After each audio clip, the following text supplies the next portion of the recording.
You guys okay? We start early? Nah, let's just wait 5 minutes. All right. Well, thank you guys for coming today to cover us and to do this event. I wanted to start. I'm going to be very brief because I just want to get to as many questions as I can. I can do English. I'll answer Spanish if you ask Spanish, and then I'll answer it in English after I answer it in Spanish. So any other languages, you know, won't be able to do it. But those two, and then look.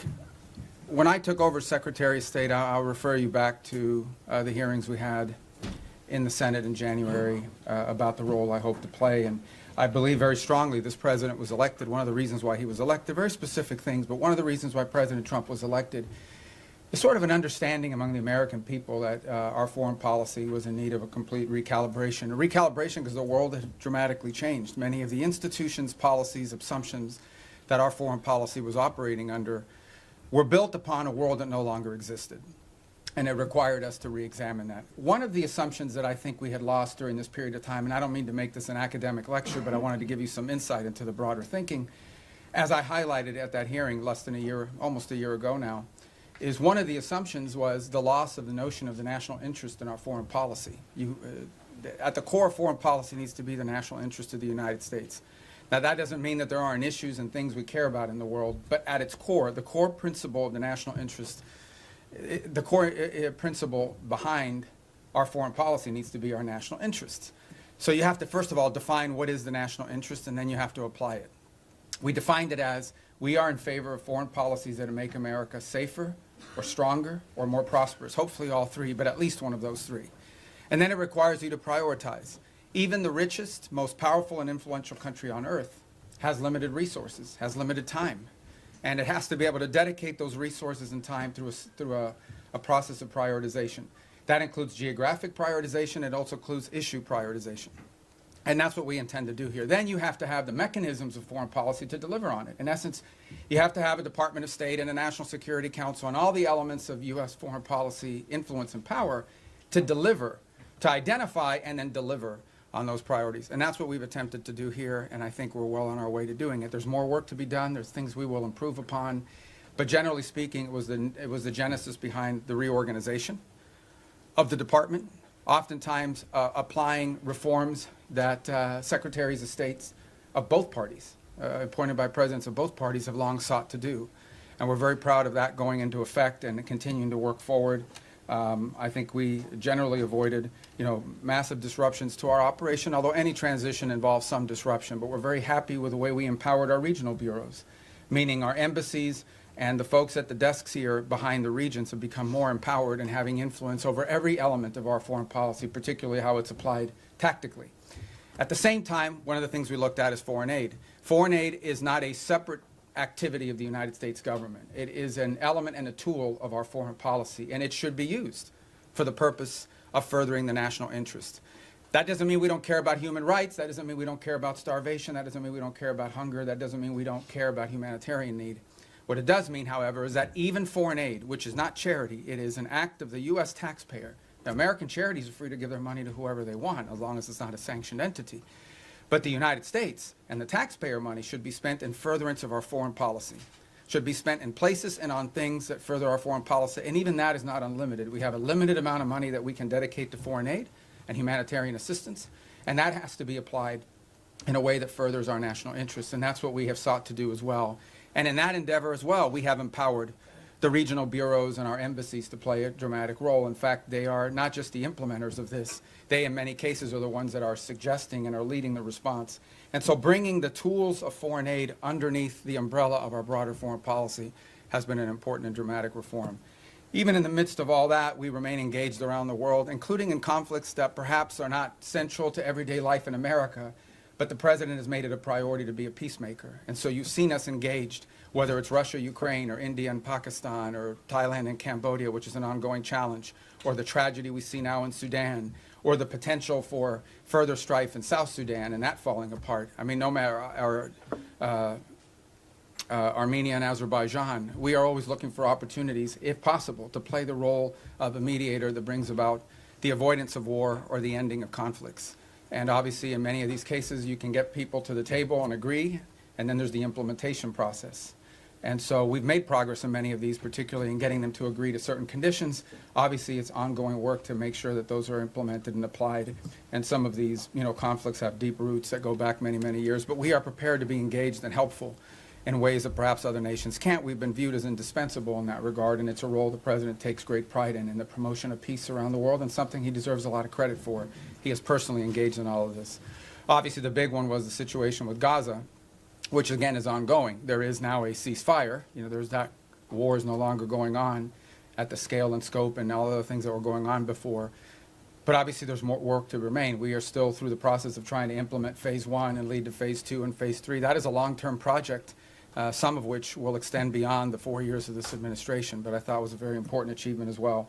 So we have a lot to be proud about. I know you probably have some specific questions, and we can get to those, but I wanted to let that, lay that out as the preface and predicate for everything we're going to do today. So I'm going to start. How do I start? I'm going to start from the back row forward, and then I'll just juggle in between. I'll be here pretty long, so we'll get to everybody. Don't get desperate. Don't get wild. All right, I'll start with this gentleman with the white hair in the back. Yes, sir. Ask you about Gaza. U.S. wants Pakistan troops to be in Gaza. Has U.S. got a consent from Pakistan that they will be sending their troops in Gaza for peace building and peacemaking? Yeah. Well, look, in fairness to all the countries we've talked to about being and having a presence on the ground, I think they want to know specifically, what the specific mandate it was, the funding mechanism looks like. So we're very grateful to Pakistan for their offer to be a part of it, or at least their offer to consider being a part of it. I think we owe them a few more answers before we can ask anybody to firmly commit. But I feel very confident that we have a number of nation states acceptable to all sides in this who are willing to step forward and be a part of that stabilization force. And certainly, Pakistan is key if they agree to do so. But I think we owe them a few more answers before we get there. We're trying to make a lot of progress here with I think the next step here is announcing the Board of Peace, announcing the Palestinian Technocratic Group that will help provide daily governance. And then once that's in place, I think that will allow us to firm up the stabilization force, including how it's going to be paid for, what the rules of engagement are, what their role will be in demilitarization and so forth. Thank you. Next to you, in the back. Mr. Secretary, thanks so much for doing this. I want to start with Russia-Ukraine. You mentioned that... Easy stuff, yeah. You mentioned your efforts. There are talks going on right now, starting today and this weekend in Miami. What are your expectations from those talks? And the President yesterday made it clear that he expects Ukraine to basically step up before Russia walks away. If you wake up in Odessa, if you're Ukrainian this morning seeing Russians are bombing, your city, or if you turn on TV and listen to Putin, what he says, why would the Ukrainians, ignore what the Russians are saying publicly and believe in what they're hearing? Yeah, look, there's a reason why this war hasn't ended, and that is because there's complex factors at play. I know that sounds like a throwaway line, but it's true. What we have tried to do in this entire process, and let's be clear about this. I mean, the United States is engaged in this. The President says this, and I'll translate what I think he's trying to say to you in all of this, and I think he's been pretty clear about it, is it's not our war. It's a war in another continent. We have equities, we have engagement in this war, but it's not our war per se. But we have been told by everybody, I think everybody would agree, that there's only one nation on earth, there's only one entity on earth that can actually talk to both sides and figure out whether there's a way to end this war peacefully, and that's the United States. And we've invested a lot of time, a lot of energy at the highest levels of our government. I believe President Trump has had more meetings with foreign leaders and others on the war in Ukraine than on any other subject, including trade. He's invested a lot of time. Steve and Jared have invested time. I've invested time. The Vice President, the Secretary of War, others, Secretary of Treasury, and more have invested a tremendous amount of time and energy in this. And what we're trying to figure out here is what can Ukraine live with and what can Russia live with, sort of identify what both sides' positions are and see if we can sort of drive them towards each other to some agreement. Wars end generally in one of two ways. Surrender by one side for another, or a negotiated settlement. We don't see surrender anytime in the near future by either side, and so only a negotiated settlement gives us the opportunity to end this war. A negotiated settlement requires two things: both sides to get something out of it, and both sides to give something.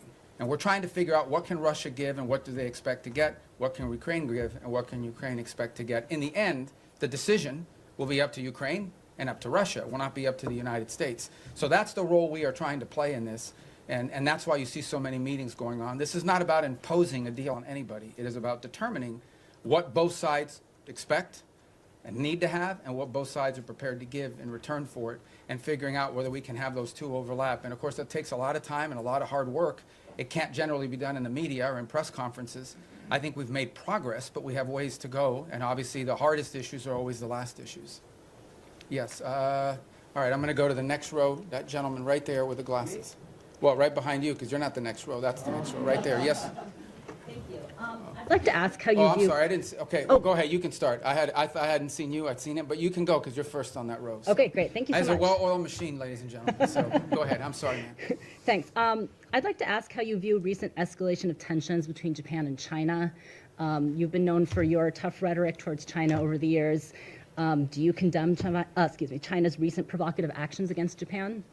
Yeah, no, I think I've been nice to China, you know, in terms of the work we have to do with them. And I mean, I had another job. My job now is I represent the President of the United States and the United States in foreign diplomacy. And I think we've made good progress with the Chinese. The Japanese are a very close ally of the United States. I think these tensions are pre-existing. We understand that's one of the dynamics that has to be balanced in that region. And I believe that we feel very strongly that we can continue with our strong, firm partnership and alliance with Japan and do so in a way that continues to allow us to find productive ways to work together with the Chinese Communist Party and the Chinese government. Look, there'll be tensions, there's no doubt about it. I mean, at the end of the day, you know, China is and it will continue to be a rich and powerful country and a factor in geopolitics. We have to have relations with them. We have to deal with them. We have to find the things we are able to work together on. And I think both sides are mature enough to recognize that there will be points of tension now and for the foreseeable future. Our job as part of responsible statecraft is to find opportunities to work together, because I think if there's a global challenge that China and the U.S. can work together on, I mean, I think we can solve it. And there'll be points of tension. We well recognize that, and our job is to balance these two things. I think both sides understand that. And I think we can do that without imperiling or in any way undermining our very firm commitment to our partners in the Indo-Pacific. That includes not just Japan, but South Korea, and obviously if you extend further out, you know, I don't want to leave anybody out, but India and Australia and New Zealand and all the other countries. And we also have growing and burgeoning relationships with countries like Vietnam and even Cambodia that we really haven't had, you know, very close contacts with historically. But we've talked to them a lot lately, obviously through the context of the conflict going on with Thailand, but also to figure out opportunities to work together strategically. And I say Thailand, of course, we've had a very long and strong strategic alliance with them for many years. All right, now, yes, sir. Thank you. Gracias, señor secretario. Dos puntos concretos en español. Bajo esta lógica hemisférica, ¿han considerado ampliar la presión más allá de Venezuela o Colombia a regímenes como los de Nicaragua o Cuba? Y segundo, esta semana en el Congreso se denunciaba que México está mandando decenas de buques petroleros a Cuba con la preocupación de que eso financia la dictadura. ¿Debería México reconsiderar esta política de asistencia al régimen cubano? I'm going to answer in Spanish if that's okay, guys, and then I'll do it in English as well. And does somebody do closed caption on this? Can they do it? It doesn't matter because I'm going to say the same thing in English. Mira, la amenaza más importante que existe en la región es estos grupos terroristas criminales.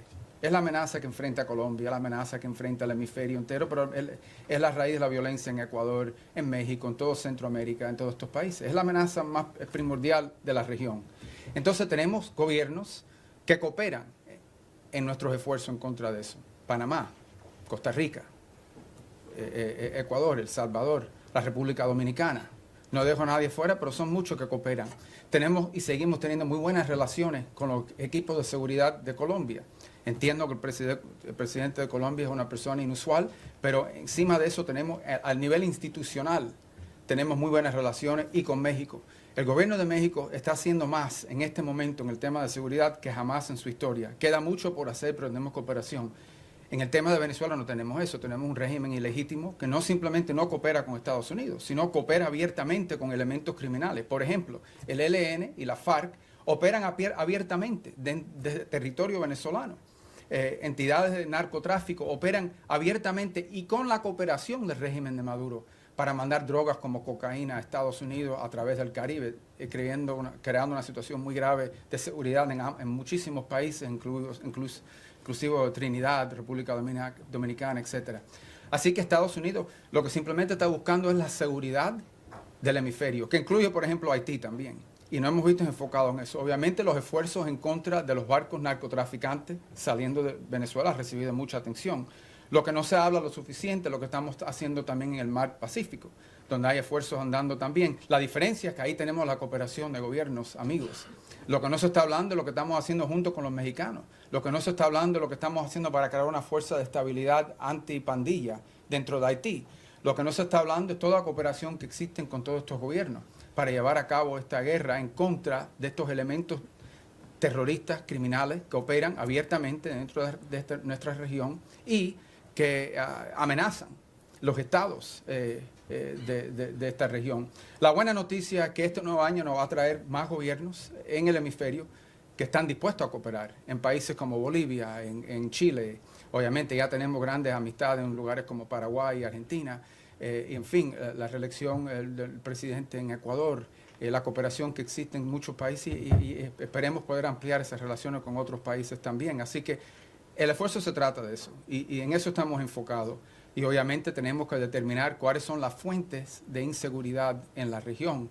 Y esa fuente, la razón por la cual Venezuela ha recibido tanta atención, es porque Venezuela es un país que no simplemente, es un régimen ilegítimo, que no simplemente no coopera con nosotros, sino abiertamente coopera con elementos criminales y terroristas, incluyendo Hezbollah, Irán y otros. Y obviamente estos grupos narcos cooperan abiertamente desde ahí. You know, the question that and it's a question many of you might have as well, is when it comes to the Western Hemisphere, the single most serious threat to the United States from the Western Hemisphere is from transnational terrorist criminal groups, primarily focused on narco trafficking, but they're in all sides businesses as well. So the good news is we have a lot of countries in the region that openly cooperate and work with us to confront these challenges. Mexico, their level of cooperation with us is the highest it's ever been in their history. Throughout Central America, for the most part, except for maybe Nicaragua and to some extent Honduras, we've had great cooperation from Ecuador, from El Salvador, from Ecuador being in South America, but across the Pacific coast where we're also undertaking efforts. Guatemala, Costa Rica, Panama, these are all nations that cooperate with us openly in search of stability in the region. You move to the Caribbean basin, in Trinidad, in Guyana, in Jamaica, in the Dominican Republic, countries that openly cooperate with us. Even Colombia, despite its unusual president, has institutions in that country that work very closely with us, and those ties remain unimpeded and unaffected. So all of this is very positive. There's one place that doesn't cooperate, and it's the illegitimate regime in Venezuela. Not only do they not cooperate with us, they openly cooperate with terrorist and criminal elements. For example, they invite Hezbollah in Iran to operate from their territory. But they also allow the ELN and the FARC dissidents not just to operate from inside of Venezuelan territory, to control Venezuelan territory, unencumbered, unimpeded. On top of that, we know that they are in cahoots with drug trafficking organizations. It's not just that they don't work with us against these organizations. Okay? It's that they openly, cooperate with these guys and allow them to operate. So these guys are, marching in and out, doing whatever they want from Venezuelan territory, and it's a challenge. And so that's why that's received so much attention. But I would urge you to not just focus on that, but also focus on all the other things we're doing in the region, including, for example, standing up this gang suppression force in Haiti, which we were looking for 5,500 forces. We already have pledges of up to 7,500 forces from a variety of countries. We've seen donors step up to fund that effort. That's a very important effort. It all ties together cohesively. But the goal here is to bring security and stability to the hemisphere, to the region we live in, okay, which has not received enough attention. To bring the elements of American power to achieve that, to do it in partnership with as many countries as are willing to work with us in that regard. That's the goal here, and it's comprehensive and involves more than just one place. What makes Venezuela stand out is that the regime there actually cooperates with the terrorists. Yes, sir. In that row right there. Yeah, right there in the middle. The hemisphere. The White House recently put out the national security strategy, essentially reorienting towards the Western Hemisphere. It was How good, is the right? strategy going to? Yeah. Well, I was involved. So in you can it. answer from both hats, I guess. Exactly. But how is that strategy going to dictate your relationship with other hemispheric powers like Canada and Mexico? No, I mean, we want to partner with as many people. I mean, they face the same threats that we do. I mean, it's Mexican mayors that are being assassinated in public squares. It's Mexican journalists that are being assassinated. It's parts of Mexico and institutions in Mexico that in some cases are compromised, usually through threat. by these elements. They recognize it, which is why they're partnering with us. Of course we want to work with other governments in the region to confront this challenge, and in most cases we have cooperative places. Now, we don't have that from Nicaragua or Cuba, but obviously didn't have it historically from Bolivia. We hope and expect that that will change. And we certainly don't have that from the regime in Venezuela, who actually don't just not cooperate with us, they openly cooperate with narco-trafficking elements that use Venezuela as a transshipment point. Yes, ma'am. Yes, thank you, Mr. Secretary. Today you had the second round of direct negotiations between Lebanon and Israel. Do you foresee a potential deal between these two countries without another round of war? And the second question, if I may, on Sudan. We know, Mr. Secretary, it's a civil war, but also there's a regional factor here. Where the U.S. A regional what, I'm sorry? Factor Okay, in this yes. war. Where the U.S. stands here, and what's a red line for you? Is a divided Sudan is a red line for the U.S.? Yeah, let's separate the two because they're both easy questions, right? So the first one is we're hopeful. Look, at the end of the day, the goal everybody shares is a strong Lebanese government that controls the country, and Hezbollah is disarmed. They're no longer an armed element that can threaten Israel's security. That's the goal here. And we have tried to, in a cooperative way, to do everything we can to empower the Lebanese government to have the ability to do that. And so I hope that's what these talks are aimed towards, and we'll be supportive in every way we can to achieve that outcome. What I think is abundantly clear to everybody is no one is in favor of a Hezbollah that can once again threaten the region, act as a direct Iranian proxy, and obviously if they threaten Israel, we're not going to have peace. So we are hopeful that the talks between Lebanese authorities and the Israelis will create outlines and a way forward that prevents further conflict. I think I don't speak for the Israeli government. I can only tell you and echo what they've said publicly, and that is that if they feel threatened by Hezbollah, they will take actions in their defense against them. So we all would hope that we could avoid that, right? We would all hope that in order to have peace, you have to avoid that, and the best way to avoid it is to have a strong Lebanese government that can actually control the country, and that Hezbollah is no longer an armed threat to Israel or to the Lebanese state.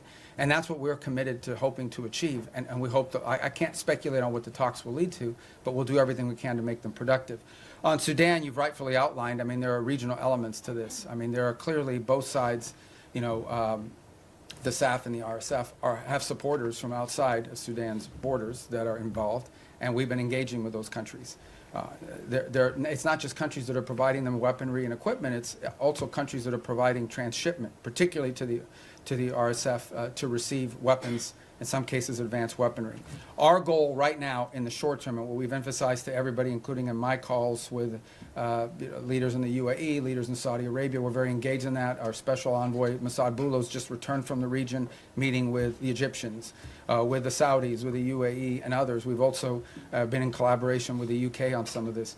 Our goal, the immediate goal we have, is a cessation of hostilities, okay, a humanitarian truce going into the new year that allows humanitarian organizations to be able to deliver aid to the people in great distress. Right now, that's not possible. We are hearing and continue to see reports of humanitarian convoys actually being struck on their way in. And so you can just imagine what's amazing to us is these convoys are struck and the rest of the convoy continues. That's how committed these groups are.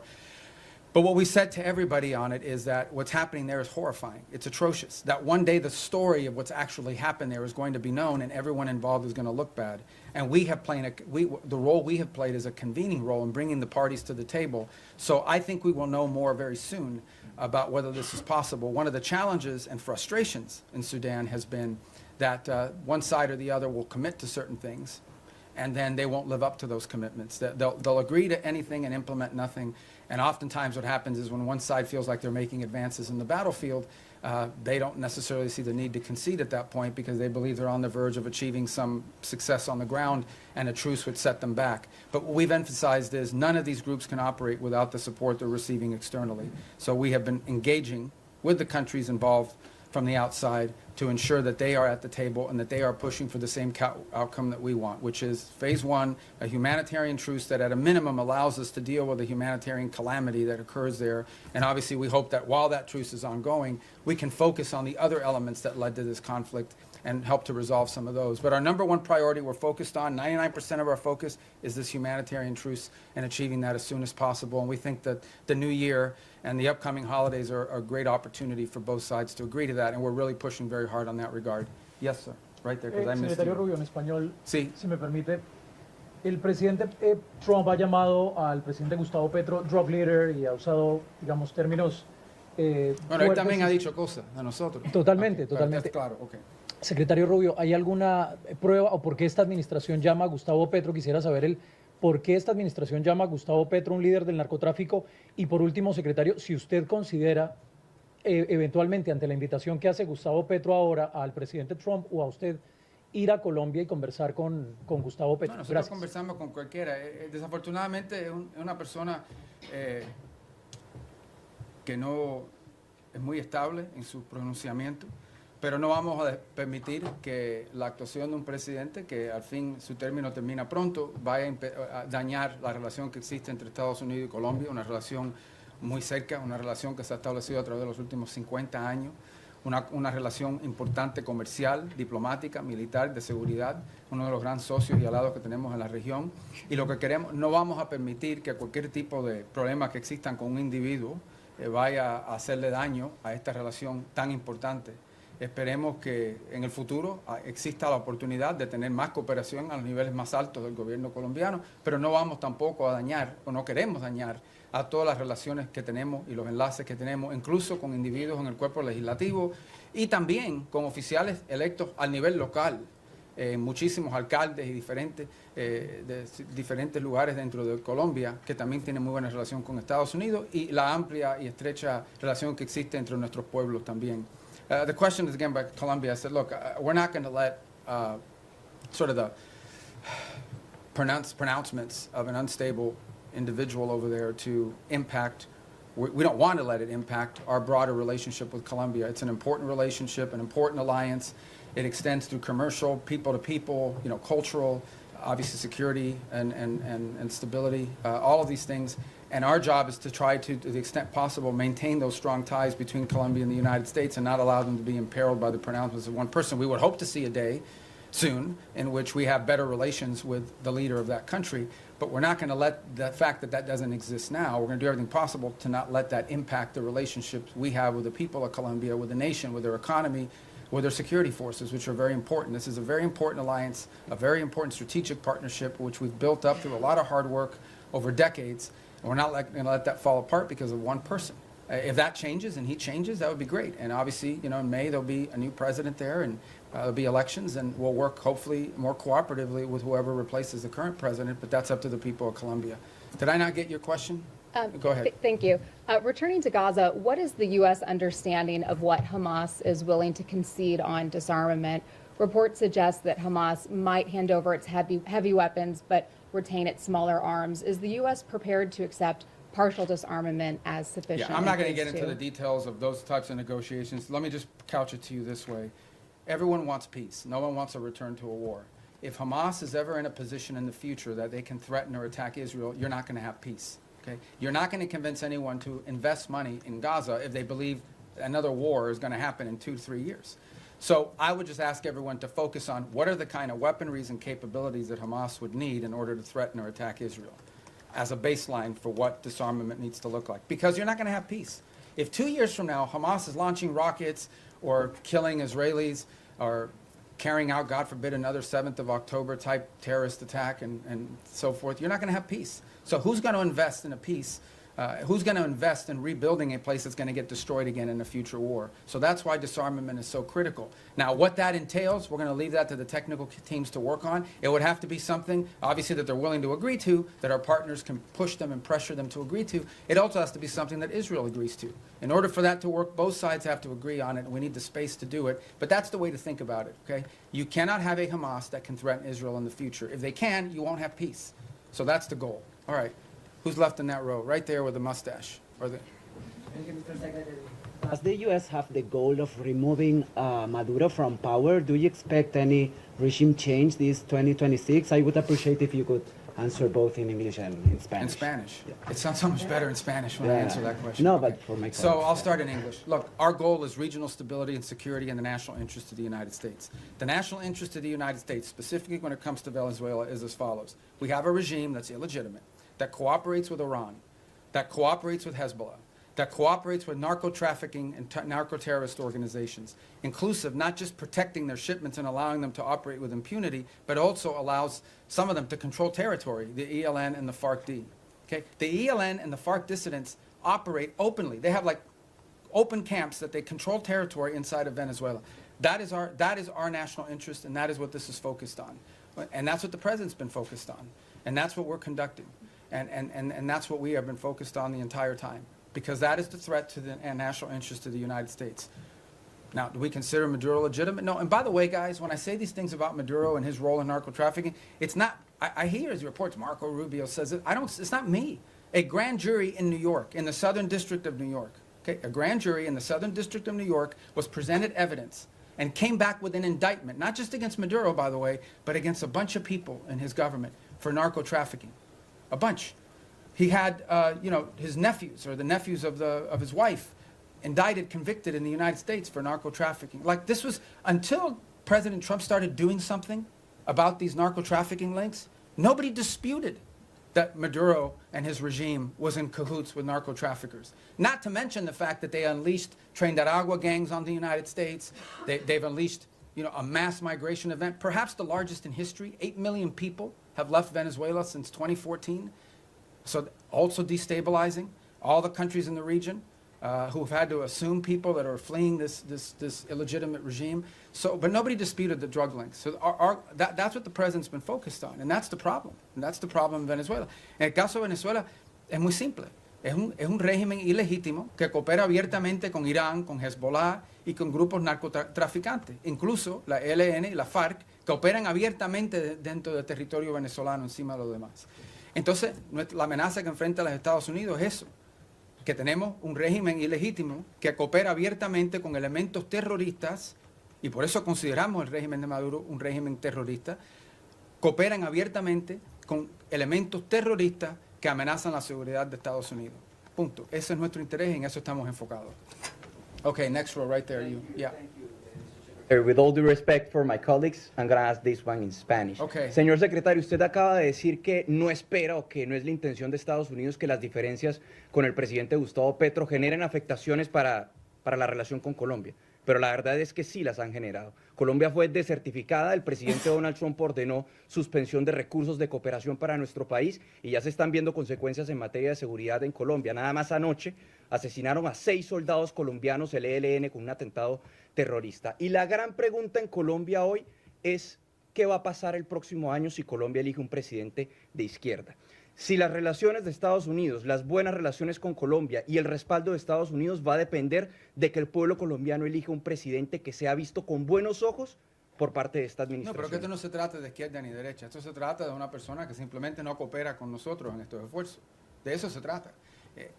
Al final del día, el pueblo colombiano va a escoger el próximo presidente. Es una democracia, tienen elecciones, esperemos que se cumplan todos los requisitos. Tienen una larga historia de cumplir los requisitos democráticos.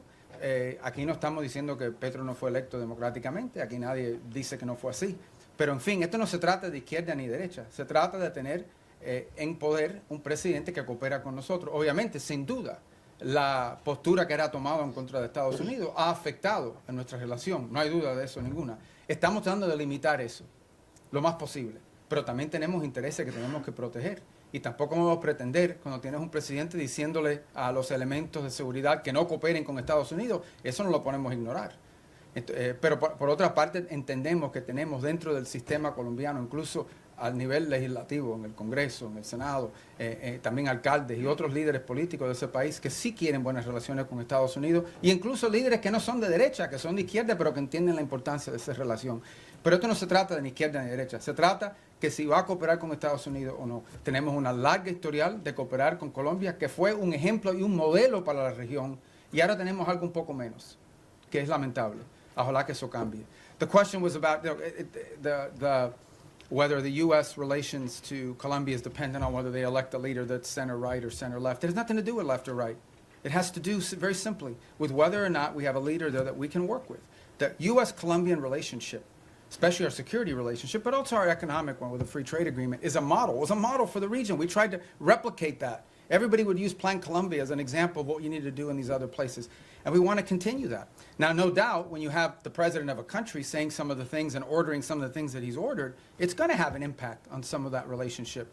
Our job is to try to preserve and protect as much of that relationship as possible, but it will be impacted. But it doesn't matter whether the next president is center right or center left. That's not the issue. The issue is whether the next president is someone who's going to, once again, cooperate with the United States and restart these relations. That's what we seek. And if President Petro changes in his stance, perhaps that could change as well. But if he doesn't, obviously, it'll be up to the people of Colombia to elect their next president. Yes, ma'am, right there in the middle. I don't want you guys to think I'm only picking the Spanish ones, okay? I actually don't know who any, well, there's a list here, but I can't even read it without these glasses. All right. Go ahead, I'm sorry. Perdón. Secretario Rubio, usted lleva años denunciando el régimen de Nicolás Maduro y estuvo, entiendo, hace poco en una conversación telefónica donde hablaron el presidente Trump y Nicolás Maduro. Quisiera preguntarle cómo sintió a Nicolás Maduro en esa conversación, usted que lo conoce desde hace años, pues su comportamiento, si siente que está acorralado como reportan los medios, si está abierto a irse a otro país a cambio de un indulto, si ustedes estarían pensando en reunirse con él. ¿Cómo fue esa conversación? O sea, ¿qué nos puede contar de el efecto que está teniendo sobre la presión? Yo no voy a comentar sobre ninguna conversación del presidente Trump con cualquiera del mundo, si existió o no existió. Yo no voy a comentar sobre eso. Voy a repetir lo que he dicho ya. Esto se trata de algo muy simple. Y esto se trata de los intereses nacionales de Estados Unidos. Y hay una amenaza regional que existe. Y en el caso de Venezuela no tenemos cooperación. Para empezar, que es un régimen ilegítimo. Segundo, que es un régimen que no coopera, es antiamericano en todos sus pronunciamientos y actuaciones. Y tercero, es un régimen que no solamente no coopera con nosotros, sino abiertamente coopera con elementos peligrosos, terroristas y criminales. Incluso ellos mismos lo son. Entonces es difícil llegar a un acuerdo con terroristas que están abiertamente cooperando con estos elementos peligrosos que amenazan la seguridad de Estados Unidos. Encima de eso no voy a especular más. Pero va a haber guerra, secretario, porque ahorita en Colombia todo el mundo se está levantando, en Venezuela, con la posibilidad de que haya una guerra entre Estados Unidos y Colombia. Nosotros estamos protegiendo el interés nacional de Estados Unidos. Yo creo que, en fin, ese es nuestro derecho. Y también le diré que en Colombia debe haber mucha preocupación, que ha habido un ataque el día antes de ayer, o fue ayer, de ELN, o la FARC, creo que fue ELN, y ¿de dónde operan ellos? Abiertamente, de territorio venezolano, abiertamente, como si fueran un país soberano, operando abiertamente dentro del territorio venezolano. It's the same question, guys, and that is, the bottom line is very simple. Our interest in Venezuela and in the region is the national interest of the United States, and in Venezuela we have an illegitimate regime that not only does not cooperate with the United States, but openly cooperates with narco-terrorists and others who threaten the national security of our country. The gentleman in the middle. I'm going to try to get to everybody, I promise. But you guys, by then, your questions will be Thank you, more Mr. Secretary. specific. You said a few moments ago that everyone wants peace for Gaza, and yet by any metric, the Israelis are flouting the ceasefire that President Trump negotiated by killing an average of 2 children a day, not allowing the agreed-upon humanitarian aid into Gaza. How long can this continue? How long can the Israelis be allowed to show such disrespect to President Trump? Well, look, that's your characterization of it, about the term disrespect. What I would say is this. This was, first of all, it was a miracle that it happened in the first place. We all understand how difficult it was for that to come to the conclusion that it did, where the bombing and everything else, the scale and scope of what we saw ended, all the hostages were released, and we have relative peace right now for the most part, despite the things you're pointing to. That was very difficult. But this is not easy. Peace is a verb. It's an action. It's not a sentiment. Every single day will bring challenges. Every single day.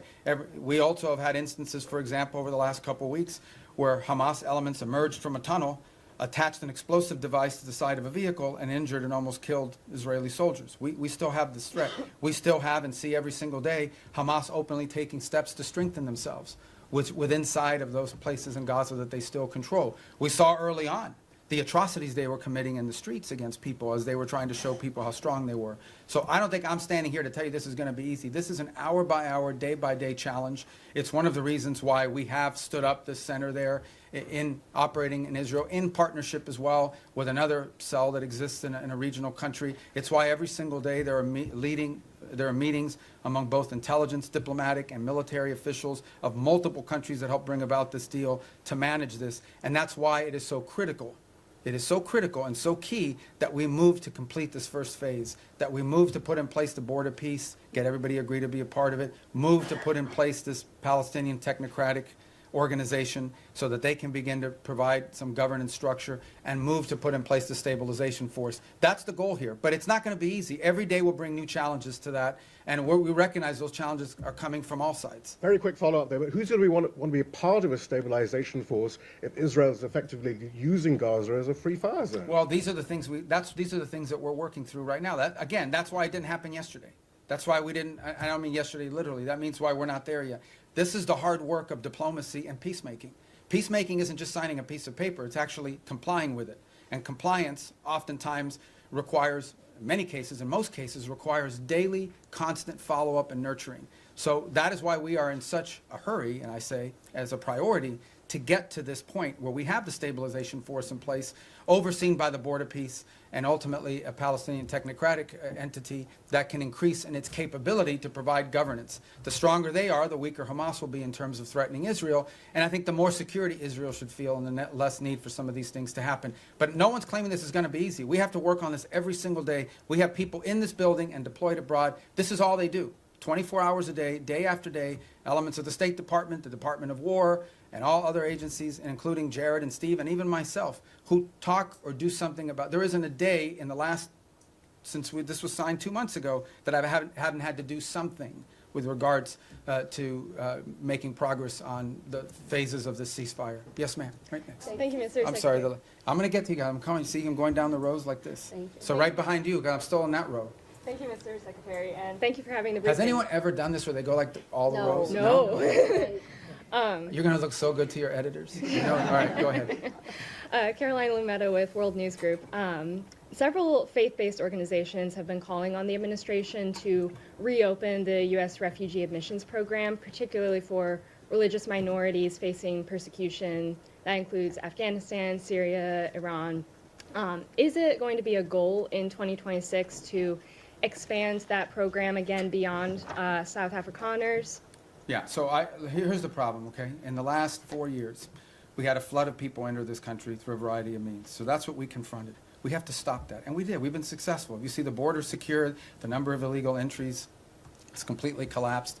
And now we're facing a second challenge, and that is we've admitted a lot of people into the United States. And perhaps the overwhelming majority of them are not bad people and so forth. This is all true.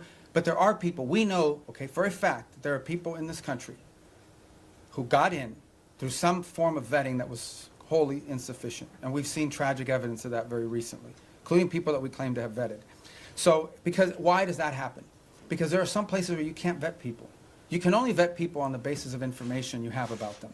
But that information is oftentimes dependent on whether there's some local authority that actually has any information about them.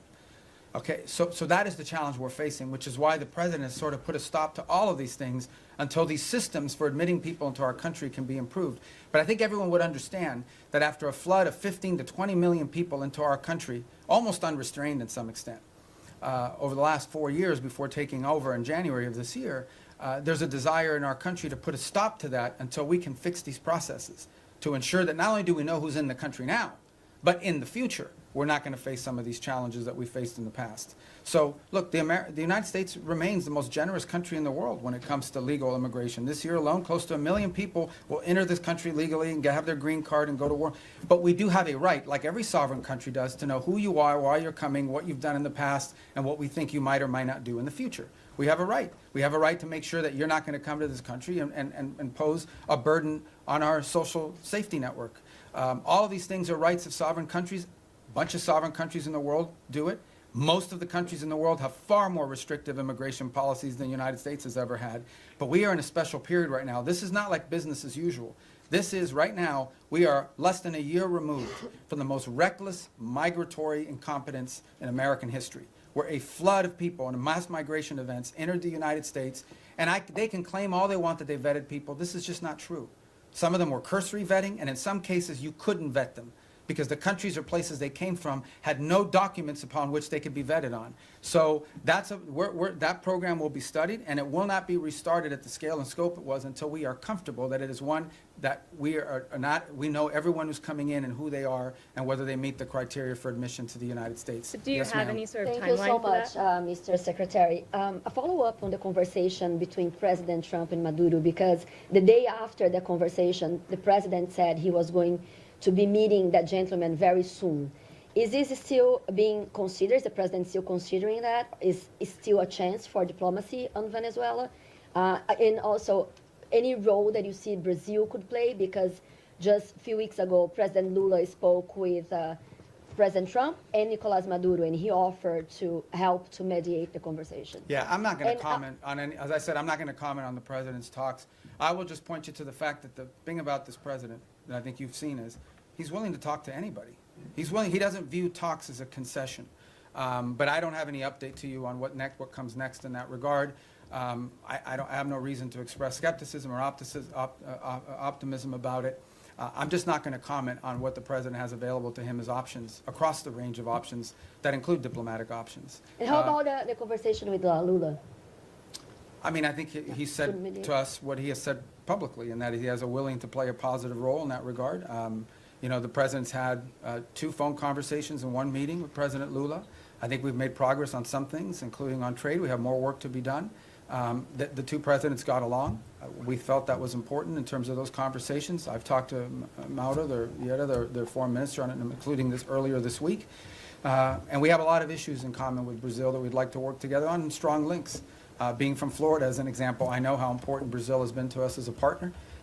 We've had some disagreements on a couple things over the years as well. But I feel like that relationship is on a positive trajectory. But as far as its role in Venezuela, I don't have anything to provide you on that today of any specificity. Just a quick Yes, sir. follow-up on the tariffs, political tariffs. No, on I got to Brazil. get to him. Okay. Thank you, Mr. Secretary, and thank you very much for doing this. On phase 2 in Gaza, when is the soonest that we could see that being implemented? And then separately, you said at the top that you want the US to play the role of mediator that brings about the avoidance of war and ending conflicts.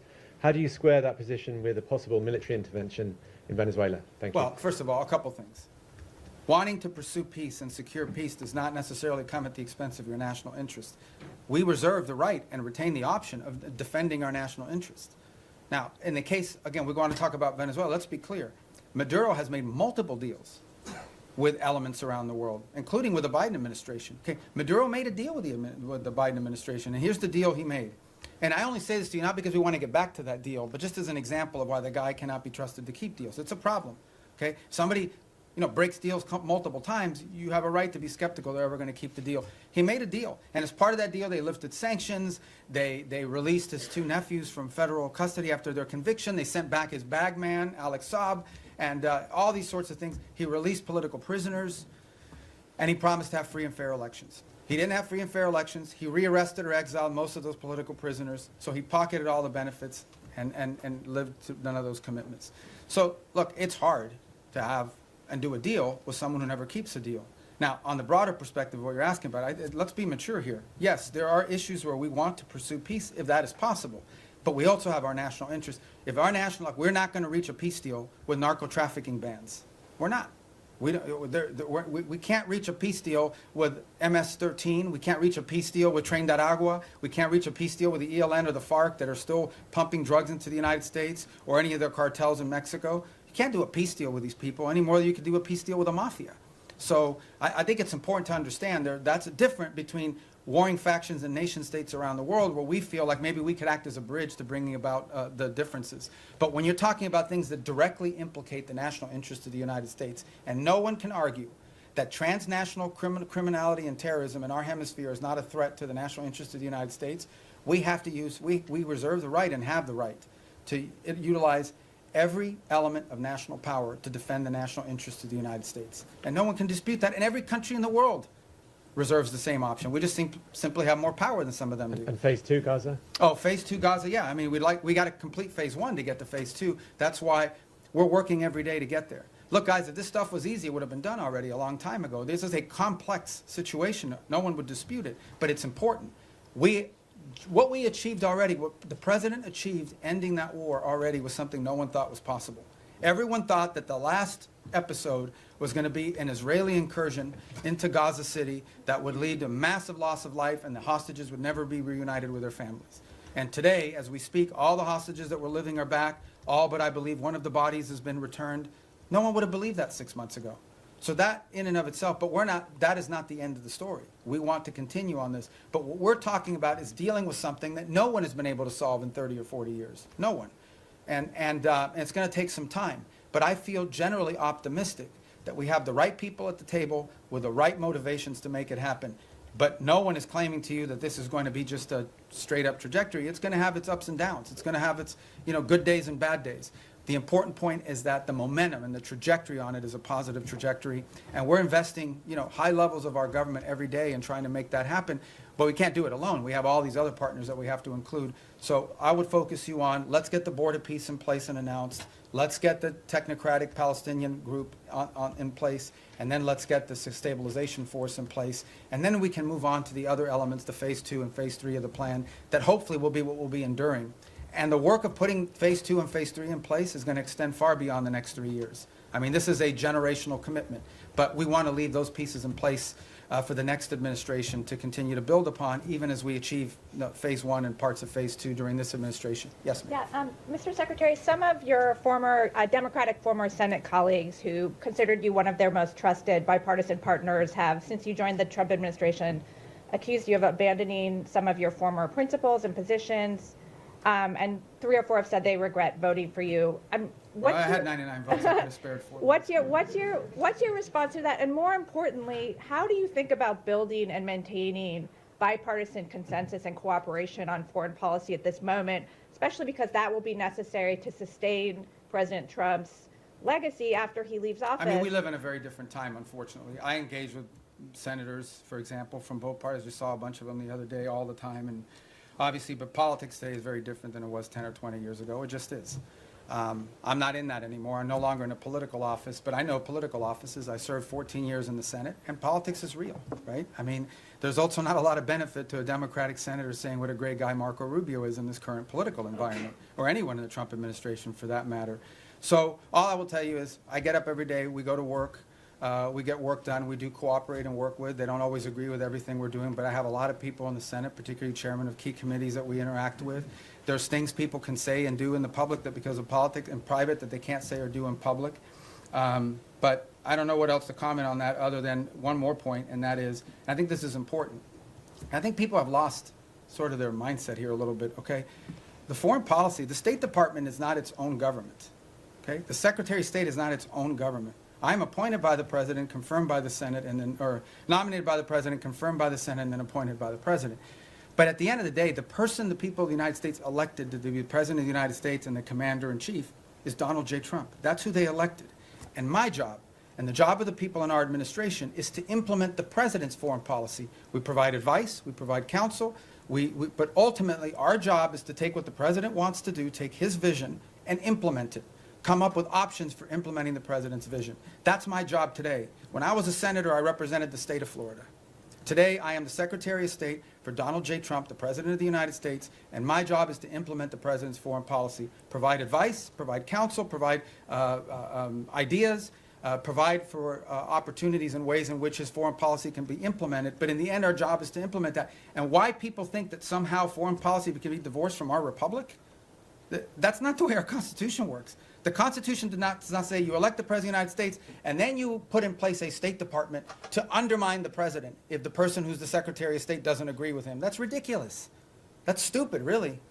And I don't know why anybody would think that. So that's the job I have, and that's the job I'm proud to do. I think we've made a lot of progress. We have a lot more work to do. All right, on our row right there from Italy, right? I know you from the... Yes. Do you cover us now, or are you on Capitol Hill still?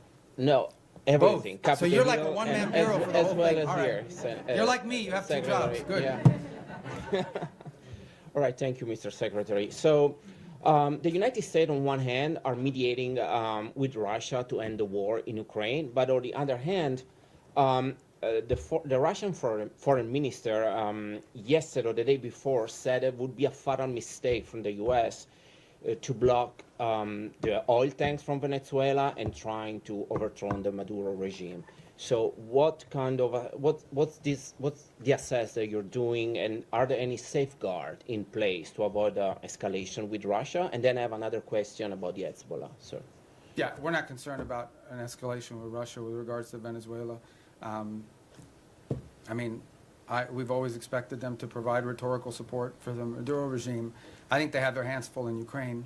And if he's watching, Sergei, Merry Christmas. And but at the end of the day, I expected them to say what they were going to say. The rhetorical support, we understand what that's at. It's not a factor in how we consider this whole thing.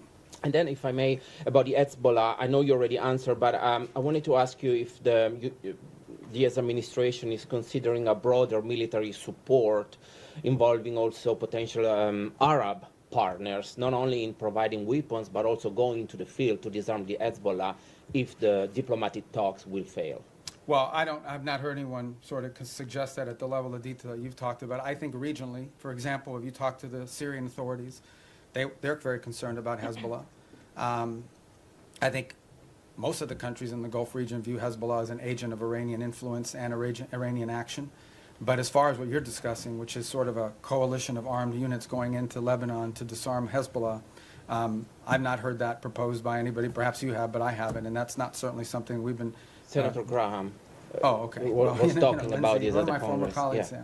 Well, you should ask Lindsey about how he's going to put that together, because, but we just haven't heard it. I'm not saying you may not hear that one day in the future, but I think what is clear, and I think maybe perhaps what Lindsey is speaking to, is that it is clear that if you talk to leaders in the region in all these countries, they all have the same goal, perhaps not, which is to ensure that Hezbollah can no longer play the role that they've played in the past, not just threatening Israel, but being an agent, an open agent, really a proxy of Iranian influence in the region. Thank you. Next. I didn't get to you. Oh, I'm in the new row. Okay, go ahead. Okay, thank you so much, sir. You have previously said in the past that you and the administration are committed to fixing the backlog of visas for foreign-born priests and other religious workers, whether that be through the Religious Workforce Act, or through maybe a standalone process. Is there any update you can give on the status of that and what's being done to I think we'll have more to fix this announce issue? on that early next month. Okay. Yeah, early next month. Okay. We've worked closely with a lot of the religious authorities to do that. Obviously, depending on the denomination, we're not discriminating in favor of one versus another. Mhm. Some denominations are more professionalized in terms of what they're able to provide us with and sort of information versus others. Some of it depends the country they're coming from, because, we have to be careful not to be waiving, we have country-specific requirements depending on the country they're coming from. But I think we have a good plan in place to put that into effect. And I know we've worked with a number of denominations in that process.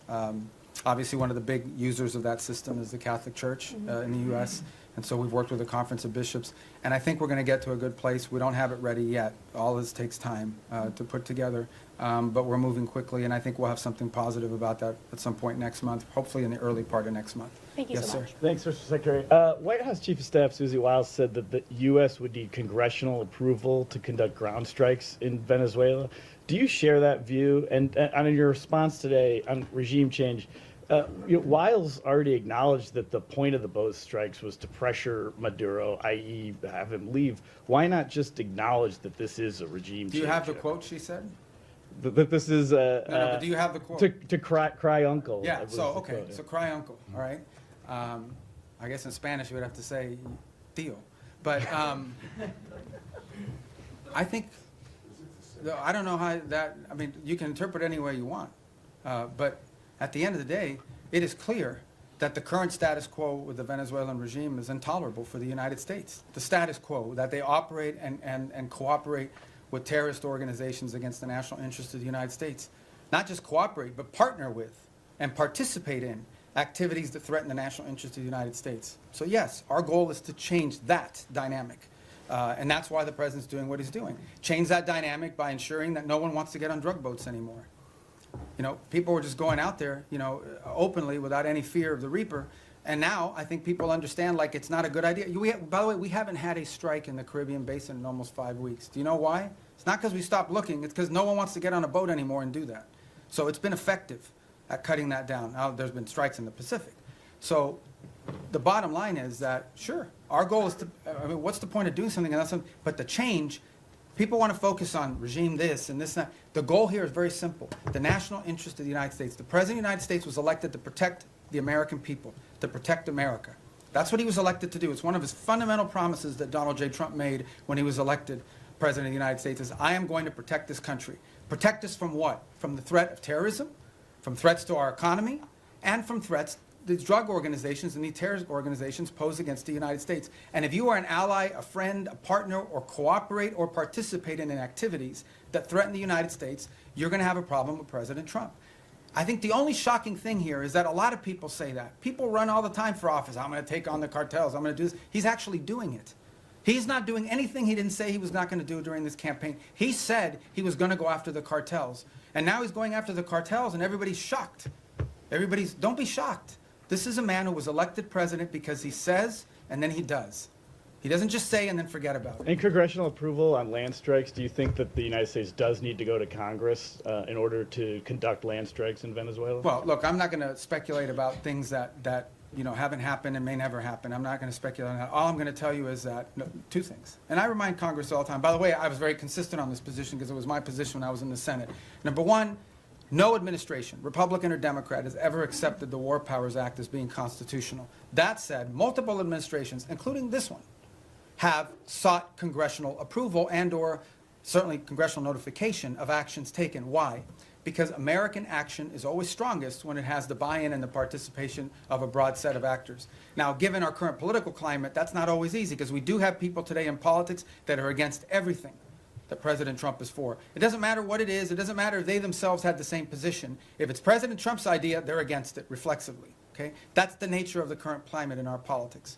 But I can tell you that to this point, nothing has happened that requires us to notify Congress or get congressional approval or cross the threshold into war. We have very strong legal opinions.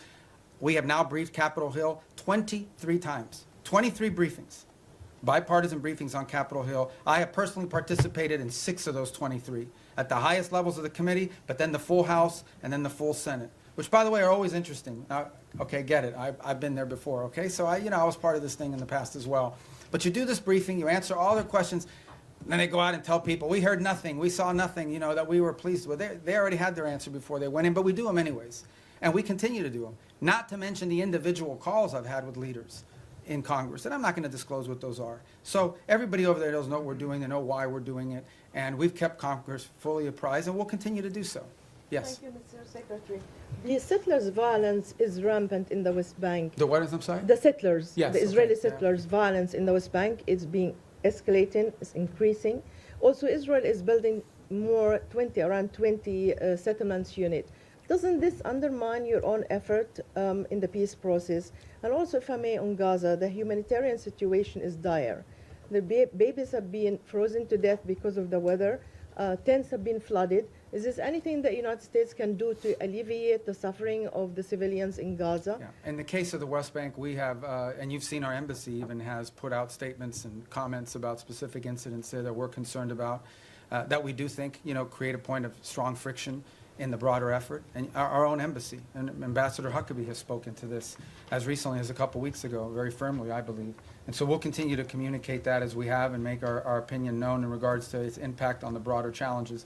In the case of humanitarian, absolutely. I mean, this is the reason why that group is set up there every single day. We've been successful at opening new corridors. We want to continue to see that increase.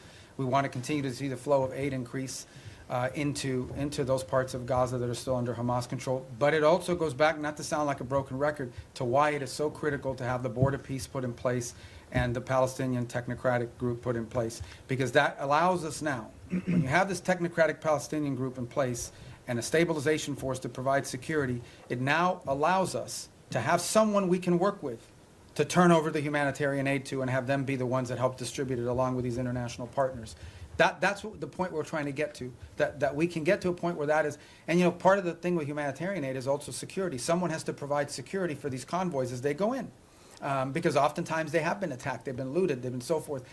We don't have a force that can do that right now unless the Israelis are going to go in, and that would violate the ceasefire. But if we have a stabilization force on the ground, they could provide security. And then the technical side of it, the logistical side of it, along with the international partners, is what the Palestinian Technocratic Organization can do. That is why we are in such a hurry to finalize that phase of this deal so that the aid can flow. And not just aid, then we can move from aid to reconstruction, which is the goal everybody has.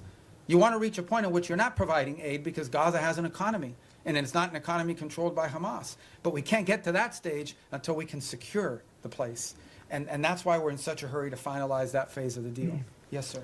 Vladimir Putin today I thought you were introducing yourself. No, Vladimir. I'm Vladimir definitely not. Definitely not. Vladimir Putin. What are you doing here? Nick ahead, I'm Schifrin, sorry. PBS NewsHour. Vladimir Putin had his own end-of-year press Today? conference today. Oh, he's trying to step on my message. Yeah, exactly. His went, I think, 4 hours, so we got, well, we don't got at worry least about 3 that hours. one. And he said he was willing to end the war in I Ukraine. bet you he didn't do it in Spanish. He did not. All right. Go ahead. I'm sorry. No, it's all right. He said he was willing to end the war in Ukraine based on principles he had outlined last summer, and that included a complete Ukrainian withdrawal from 4 regions, most of which are not occupied by Russia, recognition of occupied Russian territory in Ukraine, and the complete lifting of sanctions. That goes beyond some of the recent conversations you've been having. So do you think Putin is serious about peace, and is the U.S. willing to recognize occupied Russian territory in Ukraine? Look, I think ultimately there is what people say, and I'm not claiming that that's not his position. I'm just saying there's what people say and then what people do. In the end, we're not going to base our approach to finding peace here on the basis simply of what people are saying. We're going to base it on what people are willing to agree to, what countries are willing to agree to. Our role is very simple. We try to understand what the Russian position, how much can they give and what do they have to have. We understand the Ukrainian position, and we try to find whether those two things can overlap. Maybe that happens this week. Maybe that happens next month. Maybe that's not ready for a few months. That's not up to us. That's up to the two sides. In the end, it's up to them to make a deal. We can't force Ukraine to make a deal. We can't force Russia to make a deal. They have to want to make a deal. The role we're trying to play is a role of figuring out whether there's any overlap here that they can agree to. And that's what we've invested a lot of time and energy and continue to do so. That may not be possible. I hope it is. I hope it can get done this month before the end of the year. I want it to end as soon as possible. I know the president is deeply committed to helping it end. I know this, though. We're the only ones that can do it. If we were not involved, no one would be talking to both sides. The UN can't do it. Who else is going to do it? Nobody in Europe can do it. So I think I think the one thing people should have is an expression of gratitude that President Trump is willing to continue to engage in this despite the fact that we haven't yet gotten the outcome that he hopes to have, because no one else could do it. And so that's what we're trying to do here. So this whole narrative that we're trying to force something on Ukraine is silly. We can't force it. There's no peace deal that Ukraine, there is no peace deal unless Ukraine agrees to it. But there's also no peace deal unless Russia agrees to it. We are just trying to find whether there's common ground that we can make happen. And maybe that's not possible. Maybe it is. Maybe that's not possible right now. But we don't think our work could potentially serve as a baseline for that in the future. Maybe it is possible now. We're going to continue to test it and see where we can get to. Is the U.S. willing to recognize occupied territory? I'm not going to speak on any specifics of any deal because we're not going to be able to negotiate a peace deal, especially one like this, in the media. Suffice it to say, let me just put it to you this way. There can't be a peace deal unless Ukraine agrees to it. And there can't be a peace deal, of course, unless Russia agrees to it. But remember that. Any peace deal is one that Ukraine has to agree to because they're a combatant. If Ukraine says we don't agree to it, there won't be peace. So our job is not to force anything on anyone. It is to try to figure out if we can nudge both sides to a common place. And guys, in a conflict like this, in a war like this, that's not easy. It takes a lot of time. We're going to have some patience with it, unfortunately. It's already gone longer. But understand why the president cares about this. Okay? Because let's be honest here, and I'm not trying to diminish this, okay? Because it's an interesting position to be in. The United States only provides, we don't provide weapons to Russia, we only provide weapons to Ukraine. The United States doesn't sanction Ukraine, it's only sanctioned Russia.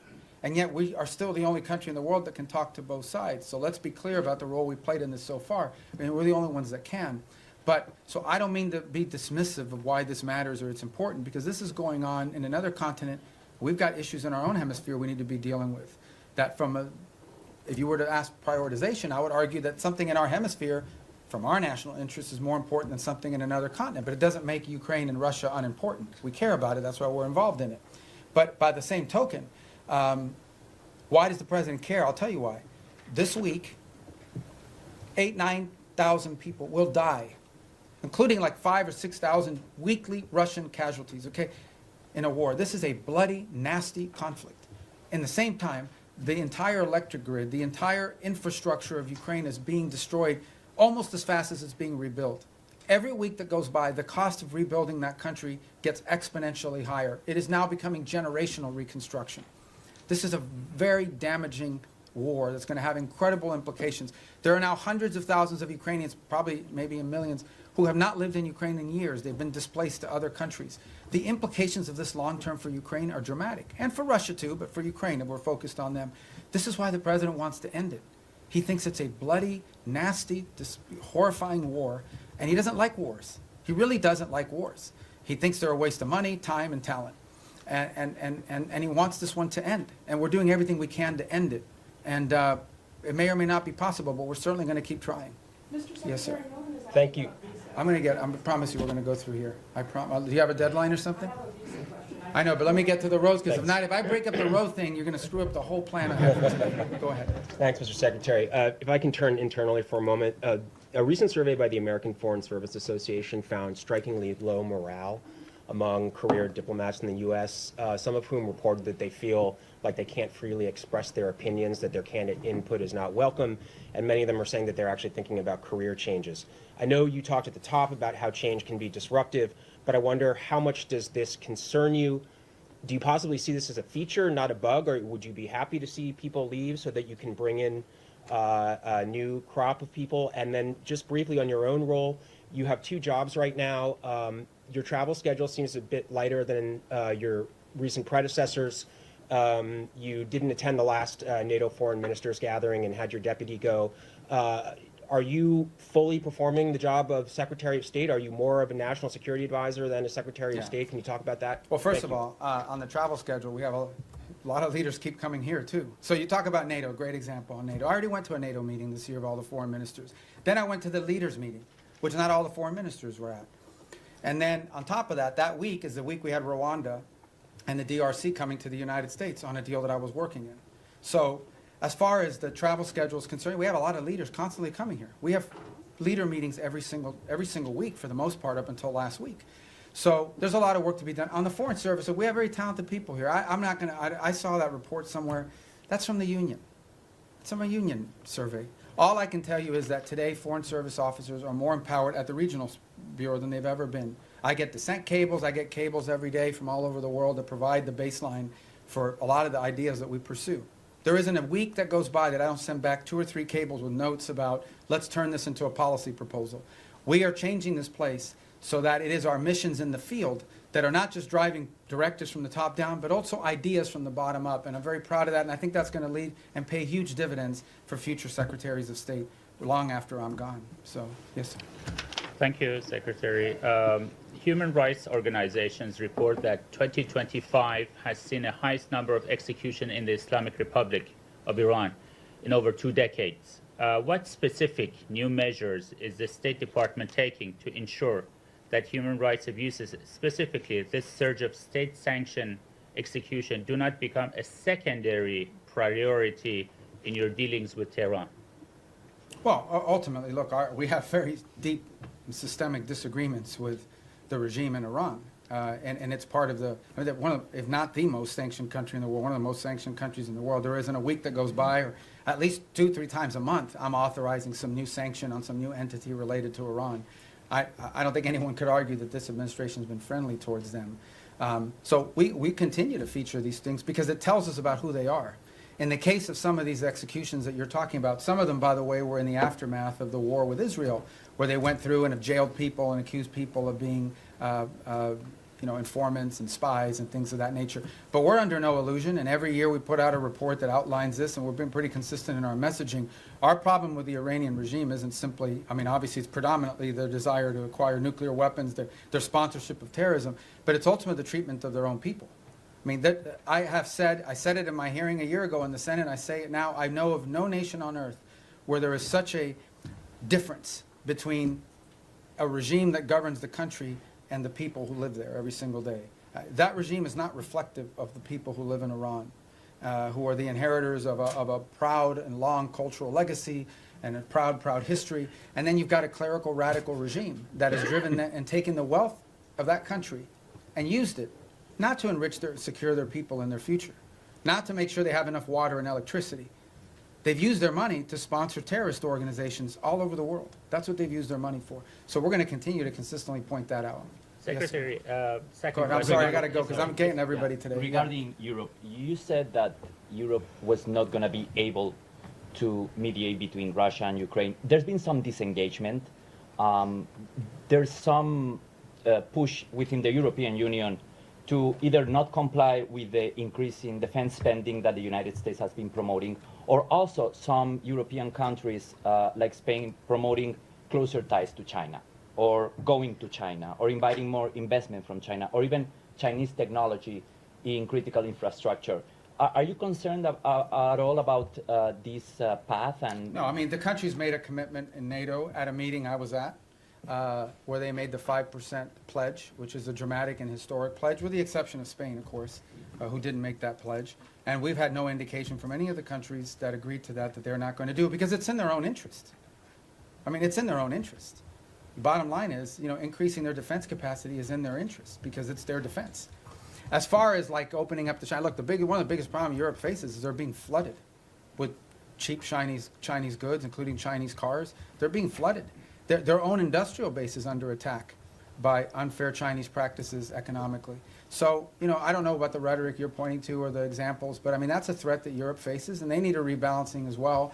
They're also, like we are, experiencing disruptions to supply chains and things at the economic realm that are very problematic and dangerous for national security.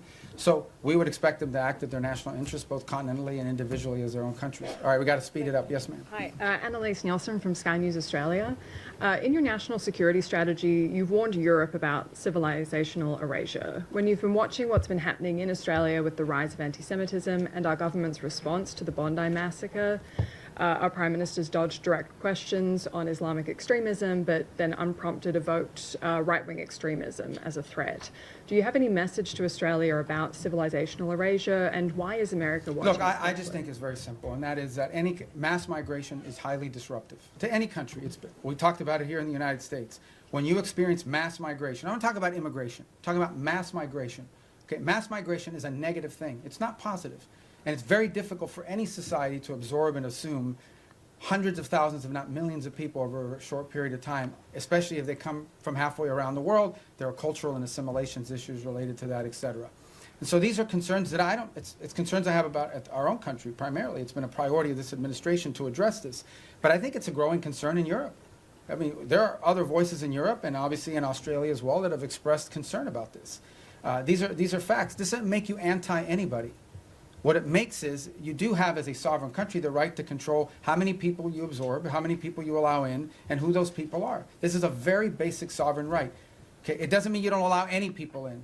There are people coming into this country every day to visit, to work, to live permanently, but you have to know who they are, and you have to have some limits and controls over what those numbers are. And obviously, because of some of the things we've seen, mass migration over the last decade has been highly disruptive, not just to the United States, but also to continental Europe, and in some cases in the Indo-Pacific as well. So I just think this is a real challenge that multiple Western advanced industrialized countries are facing, and I think it's pronounced in parts of Europe as well, and obviously, at least on the basis of your question, appear to be a challenge as well in Australia. All right, to the next row. Yes, ma'am. Are you not? Hold on, Andrea, right behind you. I'm going to get to everybody. Go. Yeah. Oh, I just wanted to ask. You don't have about, a question? Okay, no, I'm kidding. Go ahead. On Ukraine this weekend, the meetings with the Ukrainian delegation and the U.S. delegation, are you planning to participate It's in in those Miami. meetings? They're starting today and tomorrow. I may be there tomorrow for a portion of it. There's another one happening today, but that one is with the Turks and the Qataris and the UAE on the Gaza plan. So if I'm not there, because I have things we have to do here today, like talk to you guys, I think tomorrow, since that, it's in Miami as well. So, yeah, go ahead. Yes, sir. Thank you, Mr. Secretary. Timothy Inorosi with the Washington Examiner. Going back to the previous question about Europe, and I believe the Sky News reporter referenced civilizational erasure, which is a term that has been used by both the White House and the State Department.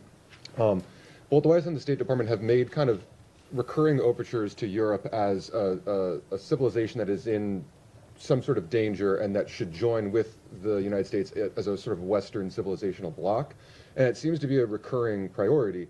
However, with the release of the National Security Strategy, many European leaders, leader of Germany, members of the EU, of the European Parliament, have found it totally unacceptable or offensive or question the allyship of the United States with the rhetoric that was used.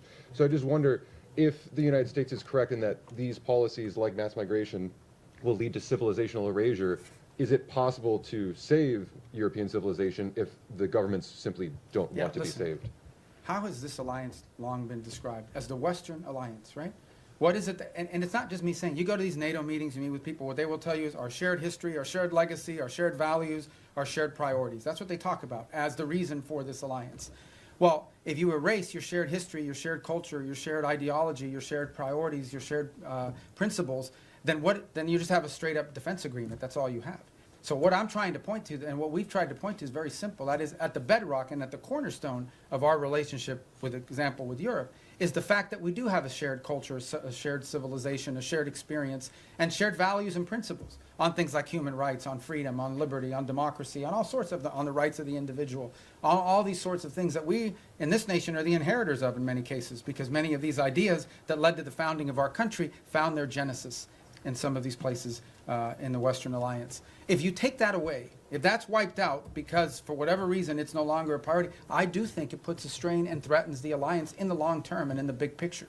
Now, whatever internal politics causes people to dispute this, I'm not going to comment on, other than to tell you that I do think that at the core of these special relationships we have is the fact that we have shared history, shared values, shared civilizational principles that we should be unapologetic about.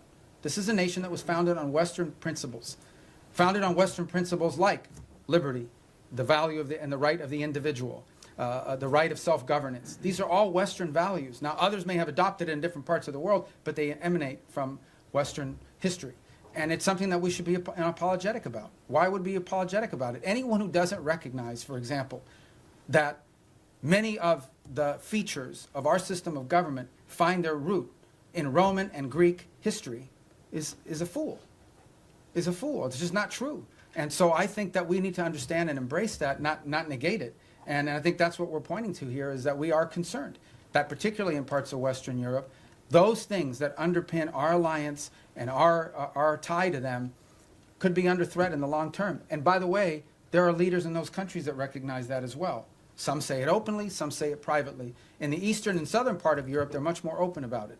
Nonetheless, it is a factor that needs to be addressed. Yes, ma'am. Was it the New York Post? So you said earlier that you don't see a surrender happening anytime soon when it comes to Ukraine and Russia. Putin says he will accept nothing less than an unconditional surrender, but if this latest intensive push for peace talks fails, is there anything that the U.S. can do to make Russia want to end its war? And then secondly, some of the most major foreign policy issues from Venezuela, Iran, Ukraine, Israel, have been assigned special envoys who do not report directly to the State Department, which obviously has a larger view of how these conflicts affect each other. How intimately has State been involved with these envoys' strategies and actions this year? And do you see State taking a larger role in these kind of day-to-day negotiations? I disagree with the premise of your question. I mean, every envoy that's been involved in all these critical issues, I personally work with very closely. I talk to them 4 or 5 times a day, or meet with them, or they're in the White House, or they're here, primarily in the White House, or they're involved in the same meetings we're involved in. I mean, that's just not factual. No one is out there doing independent action. All of it is strongly coordinated. It's one of the benefits of also being the National Security Advisor, is it allows us to also organize the interagency. Every single one of these envoys, I speak about Steve Woodcock in particular, who's a phenomenal person, very smart, very talented, who dedicates, he doesn't get paid to do this job, he does it for free. And he invests a tremendous amount of time, full time on this thing, traveling all over the world, doing all kinds of things. Okay, but Steve doesn't do anything independently. He relies on the interagency. He gets support from Treasury, sometimes from Commerce, certainly from the Department of War, and from the State Department. In fact, he's staffed in many of these visits by State Department folks, and including the ones in Miami. Especially as we get to the technical parts of these agreements. So the synergy there is very tight across the board.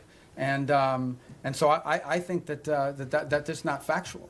I was referring to Envoy Grinnell with Venezuela and some of those conflicts earlier this year that really kind of weren't helpful in getting towards the release of the prisoners. Look, everything that's been done in this administration has been coordinated in some form or fashion. I mean, you guys don't see it all because I know everybody wants foreign policy to be 100% transparent, but sometimes it really can't be because there are sensitivities, because there are diplomatic sensitivities, because things people are willing to agree to in private, they may not be willing to do so in public. There's all kinds of things that have to happen in order to achieve outcomes. Sometimes they work, sometimes certain approaches work, sometimes they don't. But that's not new to this administration. That's been true throughout history. And but at the end of the day, I mean, I feel like we have a very good team of people that work very closely together on all of this. And the key is every single one of these conflicts, every single one of these issues are all multidisciplinary. Okay? There is no such thing as any one of these things that we're dealing with. Again, going back to the case, let's just use Ukraine as an example. In the case of Ukraine, it involved Treasury, with regards to the minerals deal. It involves commerce to some extent. It most certainly involves the Department of War in terms of not just battlefield assessments, but the sale of weaponry through Pearl, et cetera. It involves the Department of State in terms of everything from interpreters to the technical work of actually putting words to paper that would make sense in an agreement and supporting these visits. We had a very important meeting in Geneva, hosted at our embassy, supported by diplomatic personnel that were involved in doing that, and a lot of the follow-up as well that has to happen with some of these things. You know, peace deals aren't just, in the case of Gaza, strongly supported. We actually, we took our ambassador in Yemen, who can't be in Yemen, Fagan, and assigned him for 8 weeks on that portfolio so that we could have someone there to help navigate and coordinate all the technical aspects. You can reach a peace agreement in concept, but then someone's got to sit down and write down the technical language and the specificity, and they rely on the professionals in this department and other government agencies, depending on the subject matter. So, look, I think in any new administration, there's a learning curve early on. People are still getting onboarded. You may not even have people Senate confirmed yet in these positions. Maybe you haven't even hired some unfilled spots. But I think certainly in the second half of last year, I'm very proud and very pleased at the synergy that we've established on all of these things and that continue to establish it. Another one that's doing a great job is Mossad Boulos. I mean, he's out there every day working with our Africa Bureau. They're very involved in this, on trying to deal with Sudan, on trying to deal with the Rwanda DRC. So we have a good team of people that work very well together and very collaboratively, and we're going to build on that in the new year.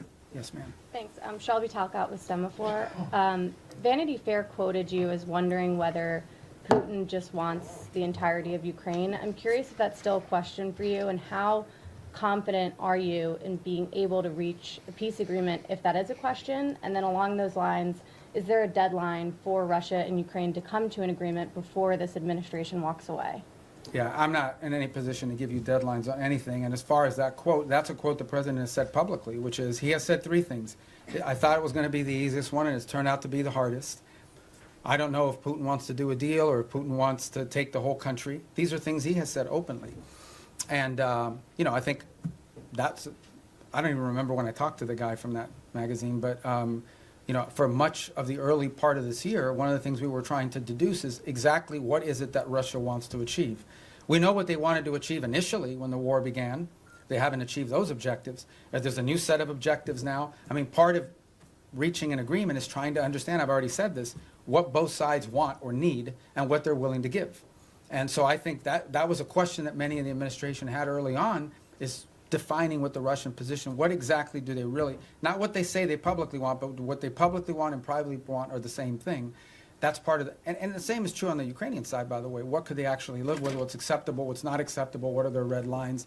That's how you put a deal together. You have to sort of figure out if the two sides overlap at some point. Sometimes some deals are just not ready. Sometimes the timing is perfect and you have to put it together. If you look at what happened with Gaza, that looked intractable. And then a series of events occurred that made it possible.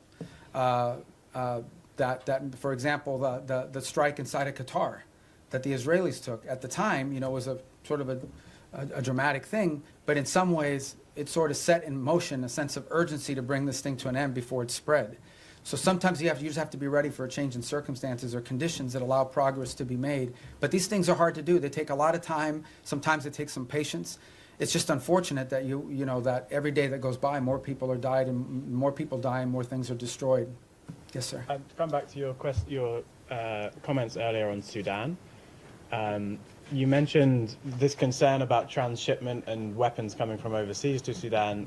Could you sort of put a slightly finer point on it? Have you raised this with the UAE in your meetings that they need to stop providing support to the RSF? And have you got any commitment or any kind of look, response none of to these, that? neither side has their own factories for the most part, right? All these weapons are acquired from abroad. They have to come from somewhere else, and they have to come through somewhere else. So someone is allowing it to be shipped in, and someone is actually shipping it. So we've had the right and appropriate conversations with all sides of this conflict, because that is their leverage. Without their support, neither side can continue. So that's why we need to engage, and that's why we've engaged the parties involved in all of this. I don't want to find myself here in a position of picking on anybody other than to say that we think and we're hopeful that we can make some progress on this, but we know that in order to make progress on this, it will require outside actors to use their leverage and their pressure to make that come about, particularly this humanitarian truce, which is the first thing we want to achieve. We think that outside actors have the leverage and the influence over the players on the ground to bring about this humanitarian truce. And we are very focused on it. I had a conversation on it yesterday. We have spoken to the UAE, we've spoken to Saudi, we've spoken to Egypt, and this is not new. We've been talking to them. We signed a document with them in September at the UN gatherings. We had previous meetings with them before that. So this is not a new engagement. It's just one that's had a higher sense of urgency given recent events there. But yeah, we're involved every single day trying to work through this because we do understand that, and this is not new to this conflict. It is in many ways similar to what happened to happen in Gaza. What brought Hamas to the table, among other things, was the fact that some of the countries that had relationships with Hamas, like Qatar, like Turkey, played a very constructive role in bringing them to the table and pressuring them to sign an agreement.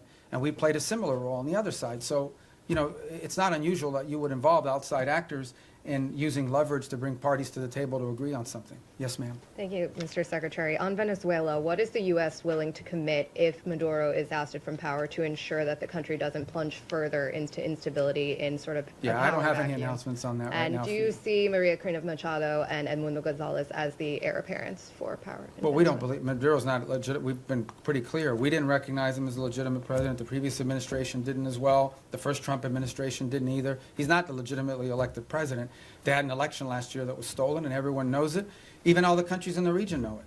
And but you know, I don't really have anything to add other than what I've said today with regards to Venezuela.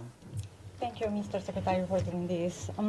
According to a poll by the Reagan Institute, 62% of all Americans support the use of military force against suspected drug traffickers in the Caribbean. And among MAGA Republicans, 90% support the military use against suspected drug traffickers in the Caribbean. So how does the State Department view or analyze these figures?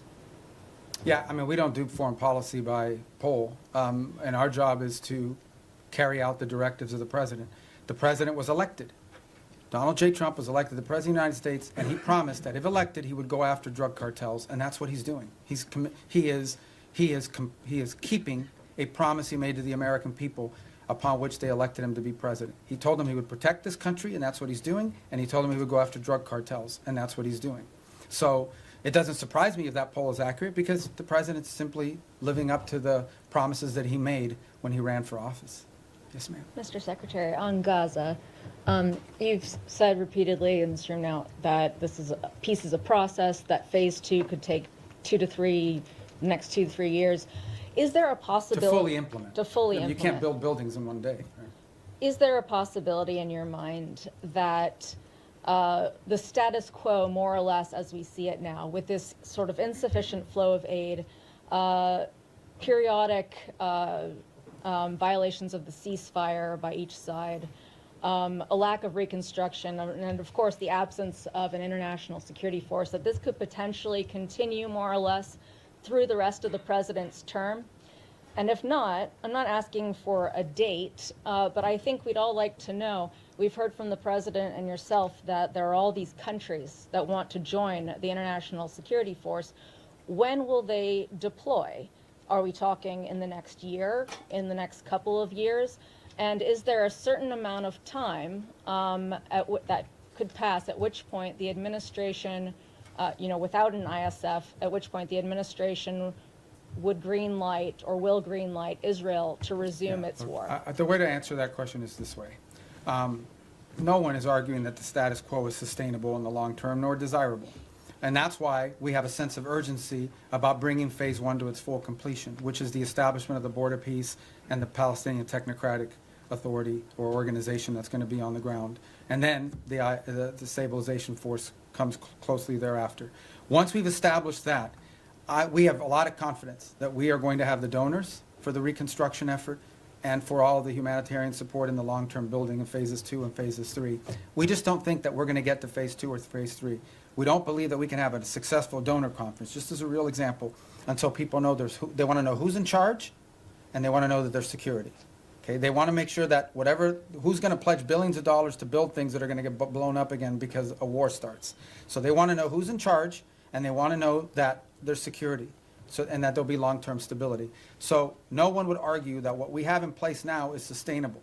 in the long term. We have to get to the completion of phase one. I am confident we will, within the time frame necessary to make it successful. It's just not today, but hopefully very, very soon. We've made real progress. We made progress as late as yesterday in additional names for this Palestinian organization that's going to be the technocratic organization. So I think we're very close. I think we're going to get there. I'm optimistic that we're going to be able to get through phase one. And then what I meant about taking years for phase two or phase three is not years to start it. I'm just being, to rebuild a place, to put buildings and rebuild an economy, it takes time. You'll have the donors, but you still have to have the equipment. You got to build. You have to do all that sort of thing. This is a long-term project. Phase one is not a long-term project. It has to happen. I'm confident it'll happen within a time frame that makes it successful. We're very committed to it, and so is everybody else. Everybody else in the region understands that there is no plan B. If this doesn't work, plan B or what's going to happen is a new war, and no one wants that. No one wants that. So, Mr. Secretary, are you going to be able to tell us in the next year who is going to secure Gaza and it'll have to happen who is much. going You're to talking about the disarm? stabilization force? Yes. Yeah. Oh, that'll have to happen much more than a year from now. That is the completion of phase one. When we get through the establishment of the stabilization force, border peace, Palestinian group, stabilization force. All those things happen, boom, boom, boom, 1, 2, 3. They have to happen very quickly, not a year from now. This is something we're aiming at very soon. It has to. It's what we're focused on right now, like a laser. All right, yes, sir. Secretary, thanks for all the time, and it's not going to be 4 hours, I promise. We're good. It's an hour and a half. You see the press corps is hungry for engagement here. I hope the State Department will return to regular press briefings soon. You got a great spokesperson's unit over there that's more than capable of handling it. A couple quick questions. The President directed you through executive order to explore sanctions of sectors and chapters of the Muslim Brotherhood. Qatar is ground zero for the Muslim Brotherhood. This administration obviously has a very close relationship with the Qataris. How do you confront the Muslim Brotherhood without confronting the Qataris? That's my first question. Second question is on UNRWA. There's a report that the State Department is in deep discussions about possibly sanctioning UNRWA. What's your mindset on that, and do you feel there is any role for UNRWA absent humanitarian aid delivery in the future? I think we can deliver humanitarian aid without UNRWA. I think UNRWA is a corrupted organization that's unsalvageable, period. And I think our policies reflect that.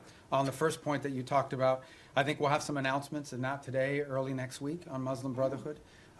Designating groups there's a series of internal steps, despite what people may or may not perceive. There are things we have to meet, criteria we have to meet, information we have to have, boxes we have to check, legal reviews that have to happen, and that takes time.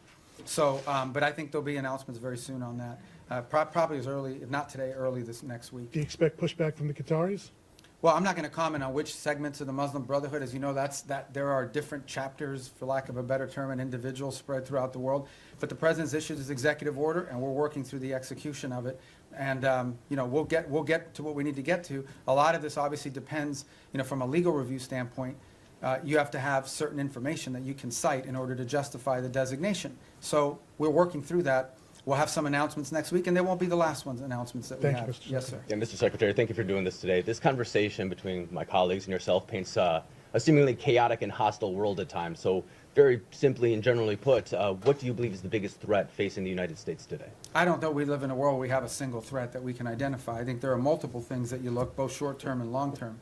As I pointed to in the hemisphere, in our own hemisphere, closest to home geographically, it's the rise and the power of transnational criminal terrorist group who are destabilizing nation states throughout the region and pose a direct threat to the United States through overthrowing governments, destabilizing these governments, leading to mass migration, and certainly the trafficking of drugs, and also providing fertile ground for potential, outside of hemisphere actors to act within our hemisphere in the long term. That's a major threat. I think we face some challenges. And we know the United States industrial base, the United States supply chains become dangerously dependent on other countries for many of the things that are elemental and critical to our, not just sustaining what we have, but building the economy of the 21st century. And so building up our industrial base and diversifying our supply chains are a critical threat that the United States needs to confront. I think related to that, not directly related to the Department of State, but somewhat related to the United States, is building up our defense industrial base as well. One of the challenges that we face, and so does much of the world, in the West, is the ability to build weaponry at a scale and scope necessary, not just to deal with the threats of today, but to innovate and develop those tomorrow. It simply just takes too long to build up defense articles, get them to market in a timely fashion.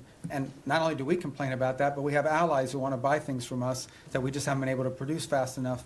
And so the president's made that a priority to confront. I think beyond that, I think you would argue that in the big picture, long term, we have to understand that the United States has interests in every part of the world that are related to these two threats.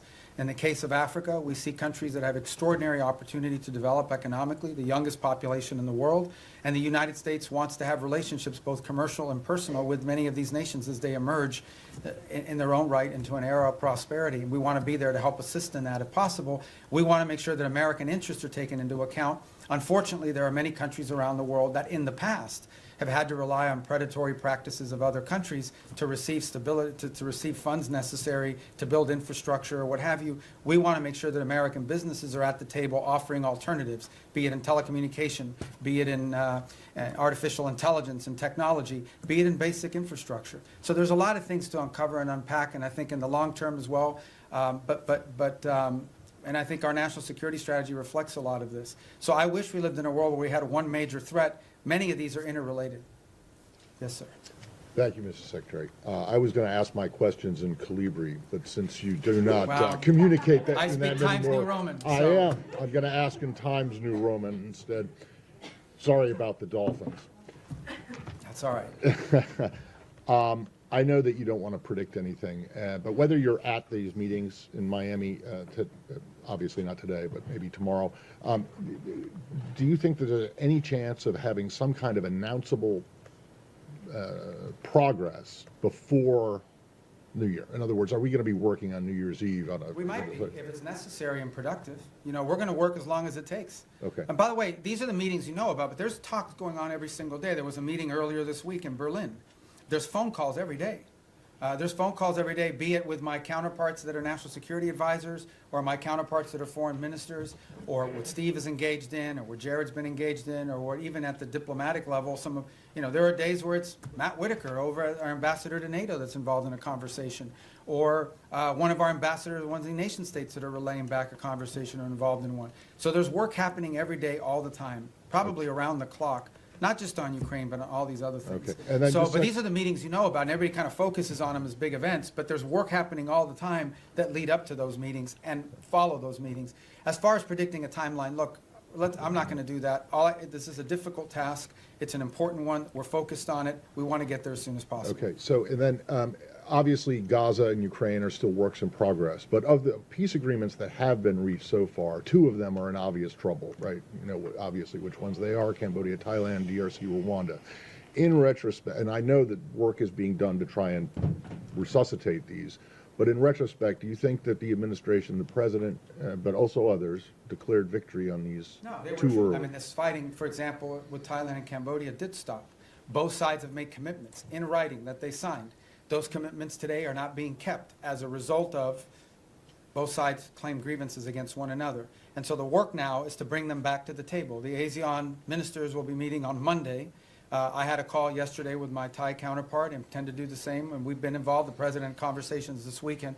And our hope is between now and Monday to work to bring everybody back to compliance with the agreements that were made. In the case of the DRC and Rwanda, we have signed commitments from both sides. Those commitments are not being met. But at least we have the signed commitments. We now can hold people to something, and we can push them.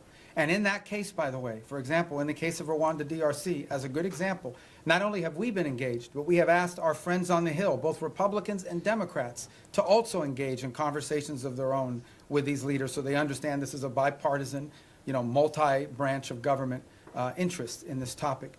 But the good news about both of those is we have signed agreements. At least we have something we can push them towards compliance on. But as I said, in many of these cases with peace, you sign a peace deal, there's compliance, something happens, they fall out of compliance, you got to bring them back, you got to try to push. But at least instead of negotiating something new, you're simply trying to now push people back to compliance with what they already agreed on. So I think these were achievements. In the case of Cambodia and Thailand, it actually did stop fighting. It has now restarted, and we are working hard to push everybody back to compliance. And we are cautiously optimistic that we can get there by Monday or Tuesday of next week. We're hopeful. But there's more work to be done to that point. All right. Thank you. Mr. Secretary, you've said, including here today, that Maduro doesn't honor deals. How can the U.S. achieve the goal that you're describing of stopping the drug traffickers and the terrorists without Maduro leaving, number one. And number two, a topic that hasn't been asked about yet. State Department officials have recently met with visiting AFD officials from Germany, and we're hearing from AFD members as well as analysts who see the national security strategy as an effort by the administration to endorse the AFD. Can you share anything about the views of your views or the views of the administration on the AFD in Yeah, Germany? I mean, on the case of Venezuela, I mean, I've answered it repeatedly now. I can only tell you our national interest is ending the flow of drugs towards the United States and these terrorist activities that are occurring that include cooperation with these gangs. Beyond that, I'm not going to speculate on what leads us to that outcome, other than to say that we're very committed to reaching that outcome. We meet with a broad array of political actors in multiple countries all over the world. They come, they visit the United States. We want to know who they are. We want to meet with them. We want to hear them out. As I told you, we have a president who generally does not view meeting anyone as a concession.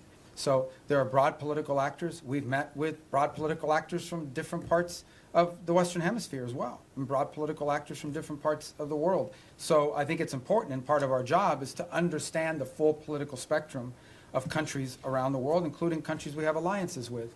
I would say that many of our allied countries, they meet with Democrats and Republicans, and sometimes libertarians or whoever. I mean, who are political figures that travel overseas, they also have meetings with them. So part of the job of the State Department is to inform the administration about sort of the internal political dynamics of the countries that we have alliances and partnerships with. Because in the end, we don't know what the outcomes of elections are, but understanding that the internal political climate of individual countries is a key part of determining how we approach and pursue public policy in partnership with them. And that's why, you know, we've had recent elections here in the Western Hemisphere, and we've met with multiple people that are running. Meeting with them does not mean we're endorsing them for president of Bolivia or president of Chile, but we do want to know who these people are and what they're about and what they're thinking, because it informs our work. And by the way, so, you know, we do that from the embassy as well. I mean, we get a lot of the cables I have is a meeting they met with someone who's going to run for president in 2 years. That doesn't mean we're endorsing the person, but we should probably know a little bit about them in case they win. And even if they don't win, if their party has votes in the parliament or votes in their legislative branch, that's an important factor to consider. Yes. Thank you. Some key European and regional allies say they're limiting intelligence sharing with the United States because they're worried that the boat strikes violate international law and they don't want to be involved. Doesn't that strain these relations with key partners that you say you need in order to do these broader security efforts in the region? No. No, it doesn't. I mean, ultimately, at the end of the day, I'm not going to comment on intelligence matters. Look, every day I read stuff that's just not true. Every day. I'm not telling you guys are being, but you guys are being lied to sometimes. Like, sources will come to you and tell you things. Just because they have a government email doesn't mean that they know what they're saying. Maybe they just want to sound important. Maybe they have other incentives. I'm not opining about your question in particular. I'm just writ large, but I'm not going to talk about intelligence matters. Suffice it to say that the United States, every boat strike we've conducted, okay? This is not people seeing a boat and say, okay, let the drummer get wicked and blow him up. We're not talking about that stuff. We are presenting every single one of these is justified. We know who's on those boats. We've been tracking them from the very beginning. We know everything about them. Okay, there are boat strikes we don't take because they don't meet the criteria, the legal criteria. We have everything we need, and it's one of the reasons why you've seen this massive deployment in the region, is to be able to gather intelligence and paint a picture that we can justify to lawyers based on the law. So I'm very confident about that effort. It's been very successful. Thank you, sir. Back to terrorist designations. Last month, the State Department designated 4 European groups aligned with Antifa as foreign terrorist organizations. Could we see more designations like that in the works for left-wing extremist groups, and what could the scope I mean, of if that the look groups like? involved in firebombing, if there's anybody involved in, you know, activities such as that could potentially inspire or lead to violence in the United States, we're going to designate them. So sure, if you have any we want to suggest, I will look at them. Okay, here you go. I told you we'd get to you. Go ahead. Thank you very much. Thanks for your patience. Mr. Secretary, I wanted to drill down on the way you and the administration see America's national interests, because you said that Ukraine is not on our continent, not our war. You said something in our own hemisphere is more important. So this involves both our commitment to the negotiations in Ukraine, which the President is passionately committed to, for ending the rising numbers of deaths, he says. Russian President Putin told my colleague here, Simmons, today at the news conference in Moscow, "We do not consider ourselves responsible for the loss of life because it was not us who started this war. Does the administration, just the present you, the administration, believe that Putin was not the aggressor here? And if so, how can you reach an agreement between two parties when the aggressor will not acknowledge that he invaded a sovereign country? If I just may follow. So how do you reach any kind of compromise or ceasefire when Vladimir Putin repeatedly says, and you say that may not be what he really believes, but he has never said that he would make concessions publicly. And he's never said that he invaded Ukraine. He's always said that that is Russian territory. So why is that not in our national interest? When also in our hemisphere, if it's impossible to eliminate the threat of narco-terrorism as you describe it, with Maduro in charge, you've described the extent beyond narco-terrorism and drug trafficking of his threat. You've described it today as a threat to the region. Doesn't that mean there will have to be regime change? And is it in America's national interest to get involved in regime change in our hemisphere, given what's happened before? And why is Maduro this overriding, I mean, he is an overriding threat by all acknowledgement, but why is the former president of Honduras not a regional threat, who was personally involved in, hundreds of tons? So let me take the second one for the first one. On the president of Honduras, I'm not involved in the pardon process, which is what that was. He's no longer in office. So that might be. He was in a U.S. prison. No, I understand, but I can't comment on our pardons process because that's not an area that I have many jobs, but that ain't one of them. So I'm not hiding from it. I'm just telling you I don't know. I can't give you an informed answer on that because I was just involved in that process. As far as the question of Maduro and his impediment, look, I've just made the observation that it's hard to make a deal with someone. Everybody says we should go to negotiation. All I'm observing, I'm just saying all I'm observing is he's never kept any of the deals he's made in the past, which makes it difficult to consider making one in the future. Beyond that, I'm not going to speculate about what might or may not happen. Ultimately, I can tell you what our goals are and what our interests are, and that's how we've defined them. Well, in 2019, didn't he get bailed out by Cuban military, Cuban intelligence, outside forces? And so ultimately, with this blockade, is this partly, yes, Maduro, but partly to get at Cuba and Iran and the recipients of this sanctioned oil? This action on the boats, these are sanctioned, but these are enforcement actions. That's what they are. They are existing sanctions. And therefore, 80% of their oil is shipped through ghost fleets. Okay, so we understand what we're talking about here. We are talking about boats that are basically privateers, okay, that are flying under false flags, that turn off the transponders, that spoof their true location. They are hired to evade sanctions. We are simply enforcing sanctions. Every one of these has a court order attached to it. We go to a judge, the judge issues the warrant, we're executing. These are enforcement actions. The fact that they happen to impact a terrorist regime, is a good thing, but they are enforcement actions, and we are conducting enforcement actions. On the case of Ukraine, no one has said that Ukraine is a zero in terms of our national interests. We have sold them billions of dollars worth of weaponry. We've provided them in previous billions of dollars worth of weaponry. We continue to provide them intelligence support. And we have sanctioned. The president has sanctioned the Russian Federation. He issued oil sanctions. All the oil sanctions everybody wanted him to do, he did them. He did them a month and a half ago. All I'm saying, now you point to all the stuff about, does Putin say this? That's why this issue set is difficult. I'm not claiming anything other than the fact that we understand it's difficult. We understand that you're not going to have a deal unless both sides have to give and both sides have to get. Both sides will have to make concessions if you're going to have a deal. You may not have a deal.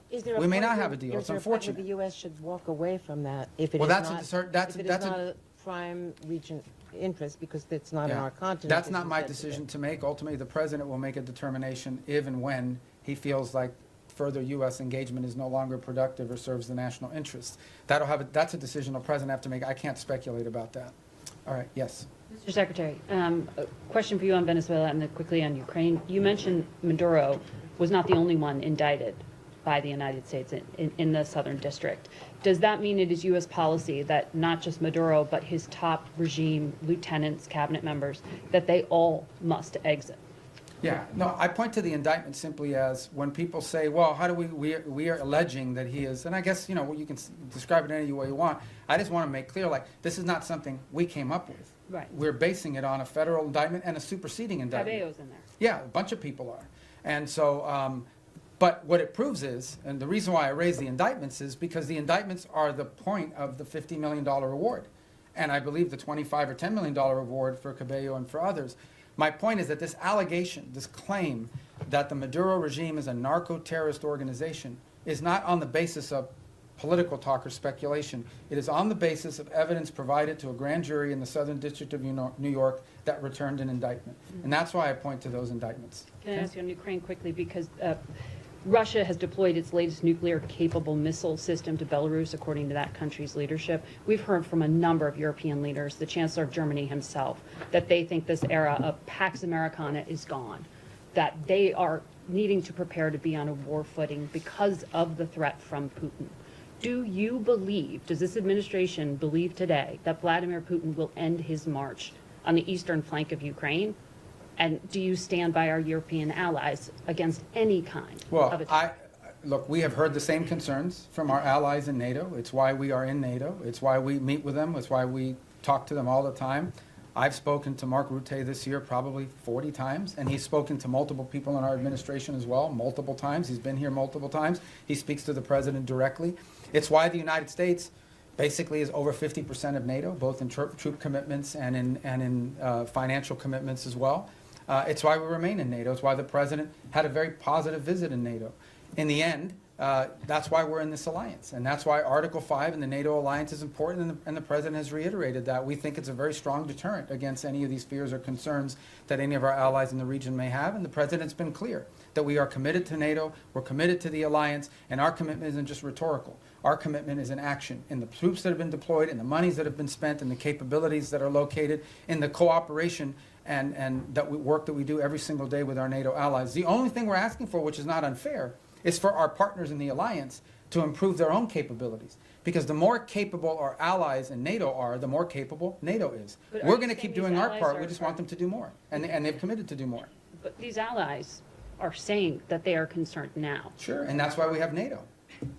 So nothing has changed? Pax Americana, what the Chancellor of Oh, I Germany don't know. said? I don't know why he's saying that. You'll have to ask him why he's saying that. The truth of the matter is that NATO is the key defense alliance and agreement that has provided stability on the European continent. We believe it is stronger today than it's ever been because our allies have committed to increase their own defense spending. The more capable our allies are, we've already made our commitment. We've been spending billions and billions and billions. It's the single biggest part of the largest government budget in the world is defense spending in the United States. So we've already done our part, and our part isn't just rhetorical, it's real. We have troops stationed there, we have capabilities there, we have weapons we've provided our partners in the region as well.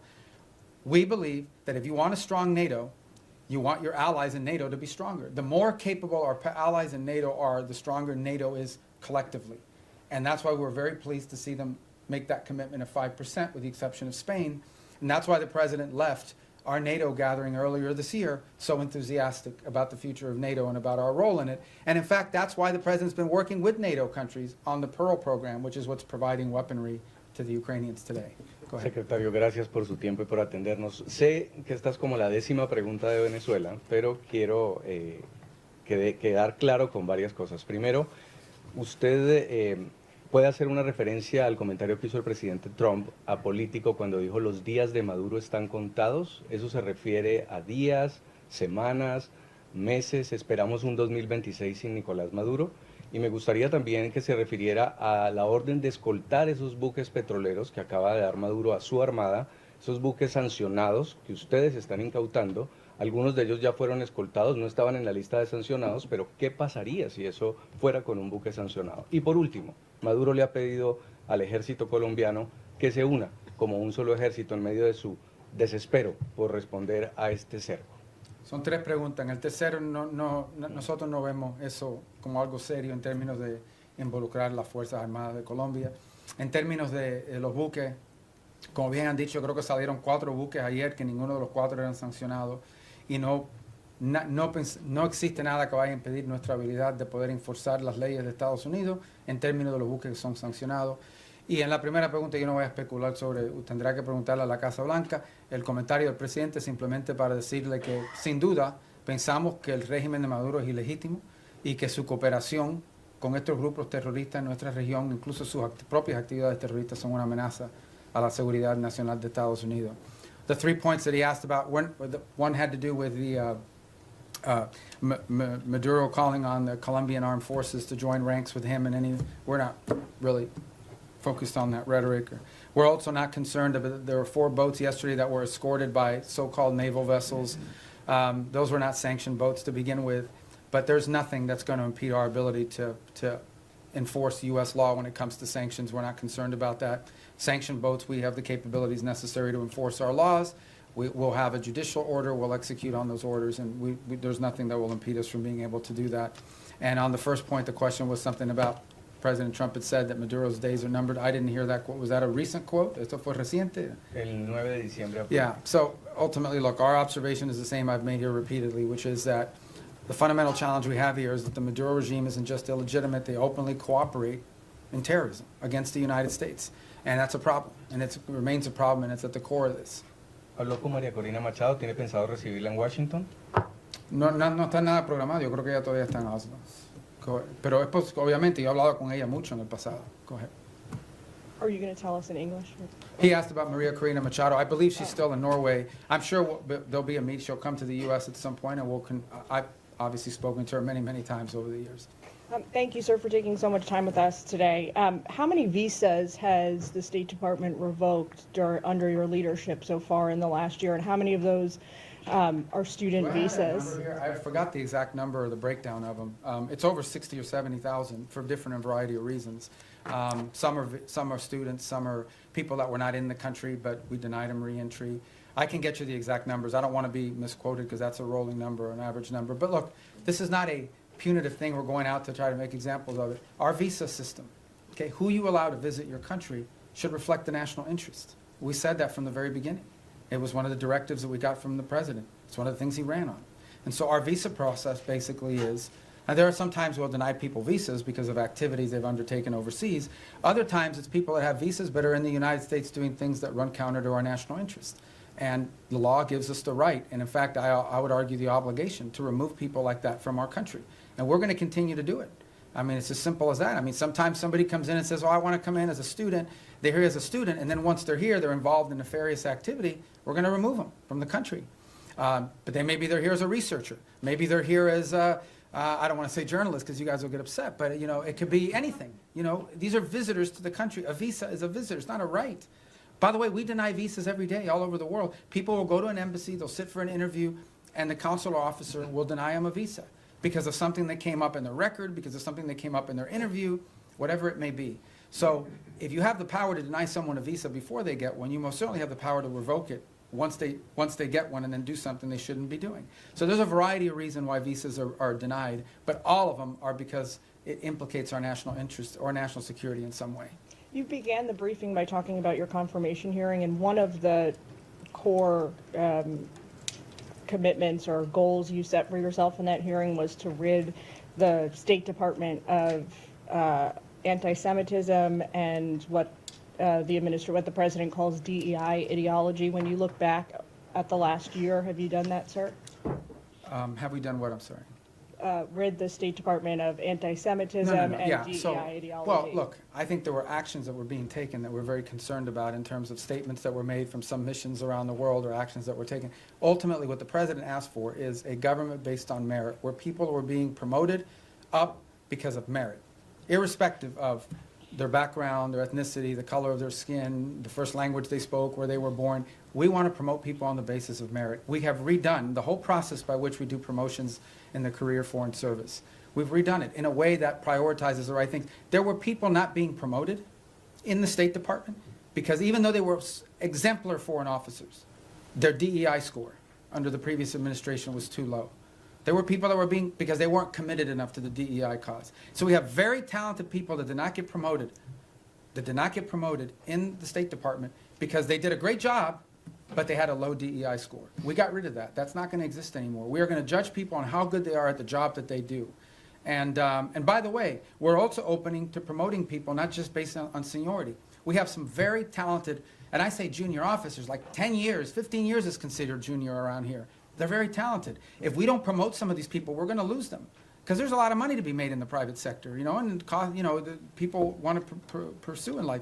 If people don't see upward mobility where they work, if they don't see the opportunity that by working hard and being successful, I'm going to be able to get ahead, they think they're reading roadblocks, they may leave and go work for another agency or outside of government. So we want to promote good people on the basis of merit. And I do think we have made changes. In fact, I just today approved a list of foreign service promotions for the president to submit to Congress. And it's on that new basis. So I'm really happy with that program. And look, we'll tinker with it, we'll improve it as time goes on, but we thought it was critically important that people be promoted on the basis of merit and skill, and not on all these other things, and certainly not on a DEI score. Thank you. Thank you, Mr. Secretary. Given that the Brown University and MIT shooter entered the U.S. with a diversity visa and Secretary Noem has since paused the program, is the State Department looking into considering pursuing permanent changes to the green card system, like changes to eligibility rules? Well, I haven't had a chance to talk to her. I know they suspended that program because they want this. And the reason why you suspend this program is not because you argue everybody who came in under that visa is a bad person and is going to shoot a place up. It's because you want to determine whether there's something in the vetting of that program that's insufficient. Is there a systemic problem in how those decisions are made that needs to be addressed? So I think it's wise to suspend a program until you understand whether there's a deficiency in the program. So you just had a guy that came in through a certain route. You suspend the program to figure out whether something that came up in the interview process should have been a red flag but wasn't identified, so you can fix that before you restart the program. So I would imagine that's the process we're going to go through as well. Okay. Yes, sir. Thanks, Mr. Secretary. Thanks for all your time here today. An issue I believe is close to your heart, Cuba. Is it the policy of the United States to seek regime change in Havana? And should we see the developments that are going on right now with Venezuela, the U.S. policies, as part of an effort to bring down the communist government? Yeah, and if I may briefly, do you stand by your statement earlier this year that nobody has died from U.S. aid cuts? On your first point, I think it's not just the policy of this administration. I think every administration would love to see a different type of situation in Cuba. Cuba's a disaster. It's a disaster. It's not just because they're Marxists and because they're terrorists. They're incompetent. These are incompetent people, and they've destroyed that country. On the second point, I'm very proud of the changes we've made in foreign aid. Just yesterday, the day before, we are, I think before the end of this year, going to enter into over 50 compacts, health compacts with different countries around the world. Understand the way this used to work. We used to go to a country and say, we're going to give you a bunch of money for your health care programs. And then we would go out and hire some NGO in Northern Virginia or whatever. They would take their 60% cut off the top for administrative aid. They would take another 20%. Before you knew it, just a portion of that money was even reaching these countries. In many cases, many of those countries, it is true. I heard somebody whisper that's not true. It is true. In many of these countries, the governments didn't even know how much money was being spent. We are now entering into government-to-government compacts with these governments. And the compacts are the following. Not only are they provided assistance, but they are being provided a plan to build up their own self-sustainment and their own abilities internally. So that in the long term, these countries need less aid because they can now do it for themselves. Some countries may take 5 years, some countries may take longer, but we're very proud of that, and the countries are very excited about that. I'm also very excited about humanitarian aid. It's interesting, nobody, you guys didn't pay a lot of attention to this, but this happened. In Jamaica, got hit by this hurricane. And everybody, I saw some articles, oh, this is going to be a disaster, the U.S. humanitarian response is not going to be good. It was excellent. Perhaps one of the best humanitarian responses in recent memory in terms of what we were able to bring very quickly to bear in assistance to them, led by our embassy, but also led by the region. And by the way, it was also very helpful that we had a lot of military assets in the region that were able to assist in that as well. We recently had an event in Sri Lanka. Again, we were able to very quickly provide assistance, the assistance they needed. So we're very, it's still a work in progress. We're still building this out. But I think in the big picture and in the long term, when people look back at this, they're going to say that we redid foreign aid in a way that actually delivered aid more effectively and in a way that furthered our national interests, both. And a lot of it driven from the embassy level. The amount of control and power and influence that our ambassadors and our embassies will now have to help shape how foreign aid looks like in those individual countries is much greater today than it was when you had USAID sitting alongside them almost as an independent branch that oftentimes took actions completely divorced, completely separated from our broader foreign policy. Yes, sir. Thank you, Mr. Secretary. First, I want to ask a clarifying question regarding Venezuela. You mentioned you've spoken with the opposition leader repeatedly over the years. When was the last time you spoke with her? I don't recall. I mean, she was not in a place where talking was very easy. She was in hiding in Venezuela. Do you think there's a possibility we could be seeing a White House summit with her in any sort of future? I don't know. I mean, that maybe, I don't know. I mean, nothing's been planned. And then shifting gears a little bit, the State Department mentioned earlier this year some free speech concerns, particularly in Europe. What are some goals you have in regards to that in 2026? Any countries or certain efforts that you have? Well, I mean, broadly, we're concerned about any place, first and foremost, where American free speech could be implicated, right? Are we going to live in a world where some American puts up a social media post and then gets to some airport somewhere and is arrested? We're also concerned about the impact that some of their policies are having on our social media platforms. As you recently saw, X is facing this massive multi-million-dollar fine that they're going to have to pay, I guess, if they want to continue to operate. But I think more importantly, I think it touches on the broader question that was asked a little bit earlier. We all talk about how these alliances, in many cases our alliances with our European partners, are built on our common principles, our common values, as much as anything else. These aren't just a geopolitical arrangement. It is an alliance with like-minded countries with whom we share values and principles. And one of those values and principles, we hope, is freedom and the freedom of expression. And we're concerned that that is eroding. Okay, thank you, guys. Thank you.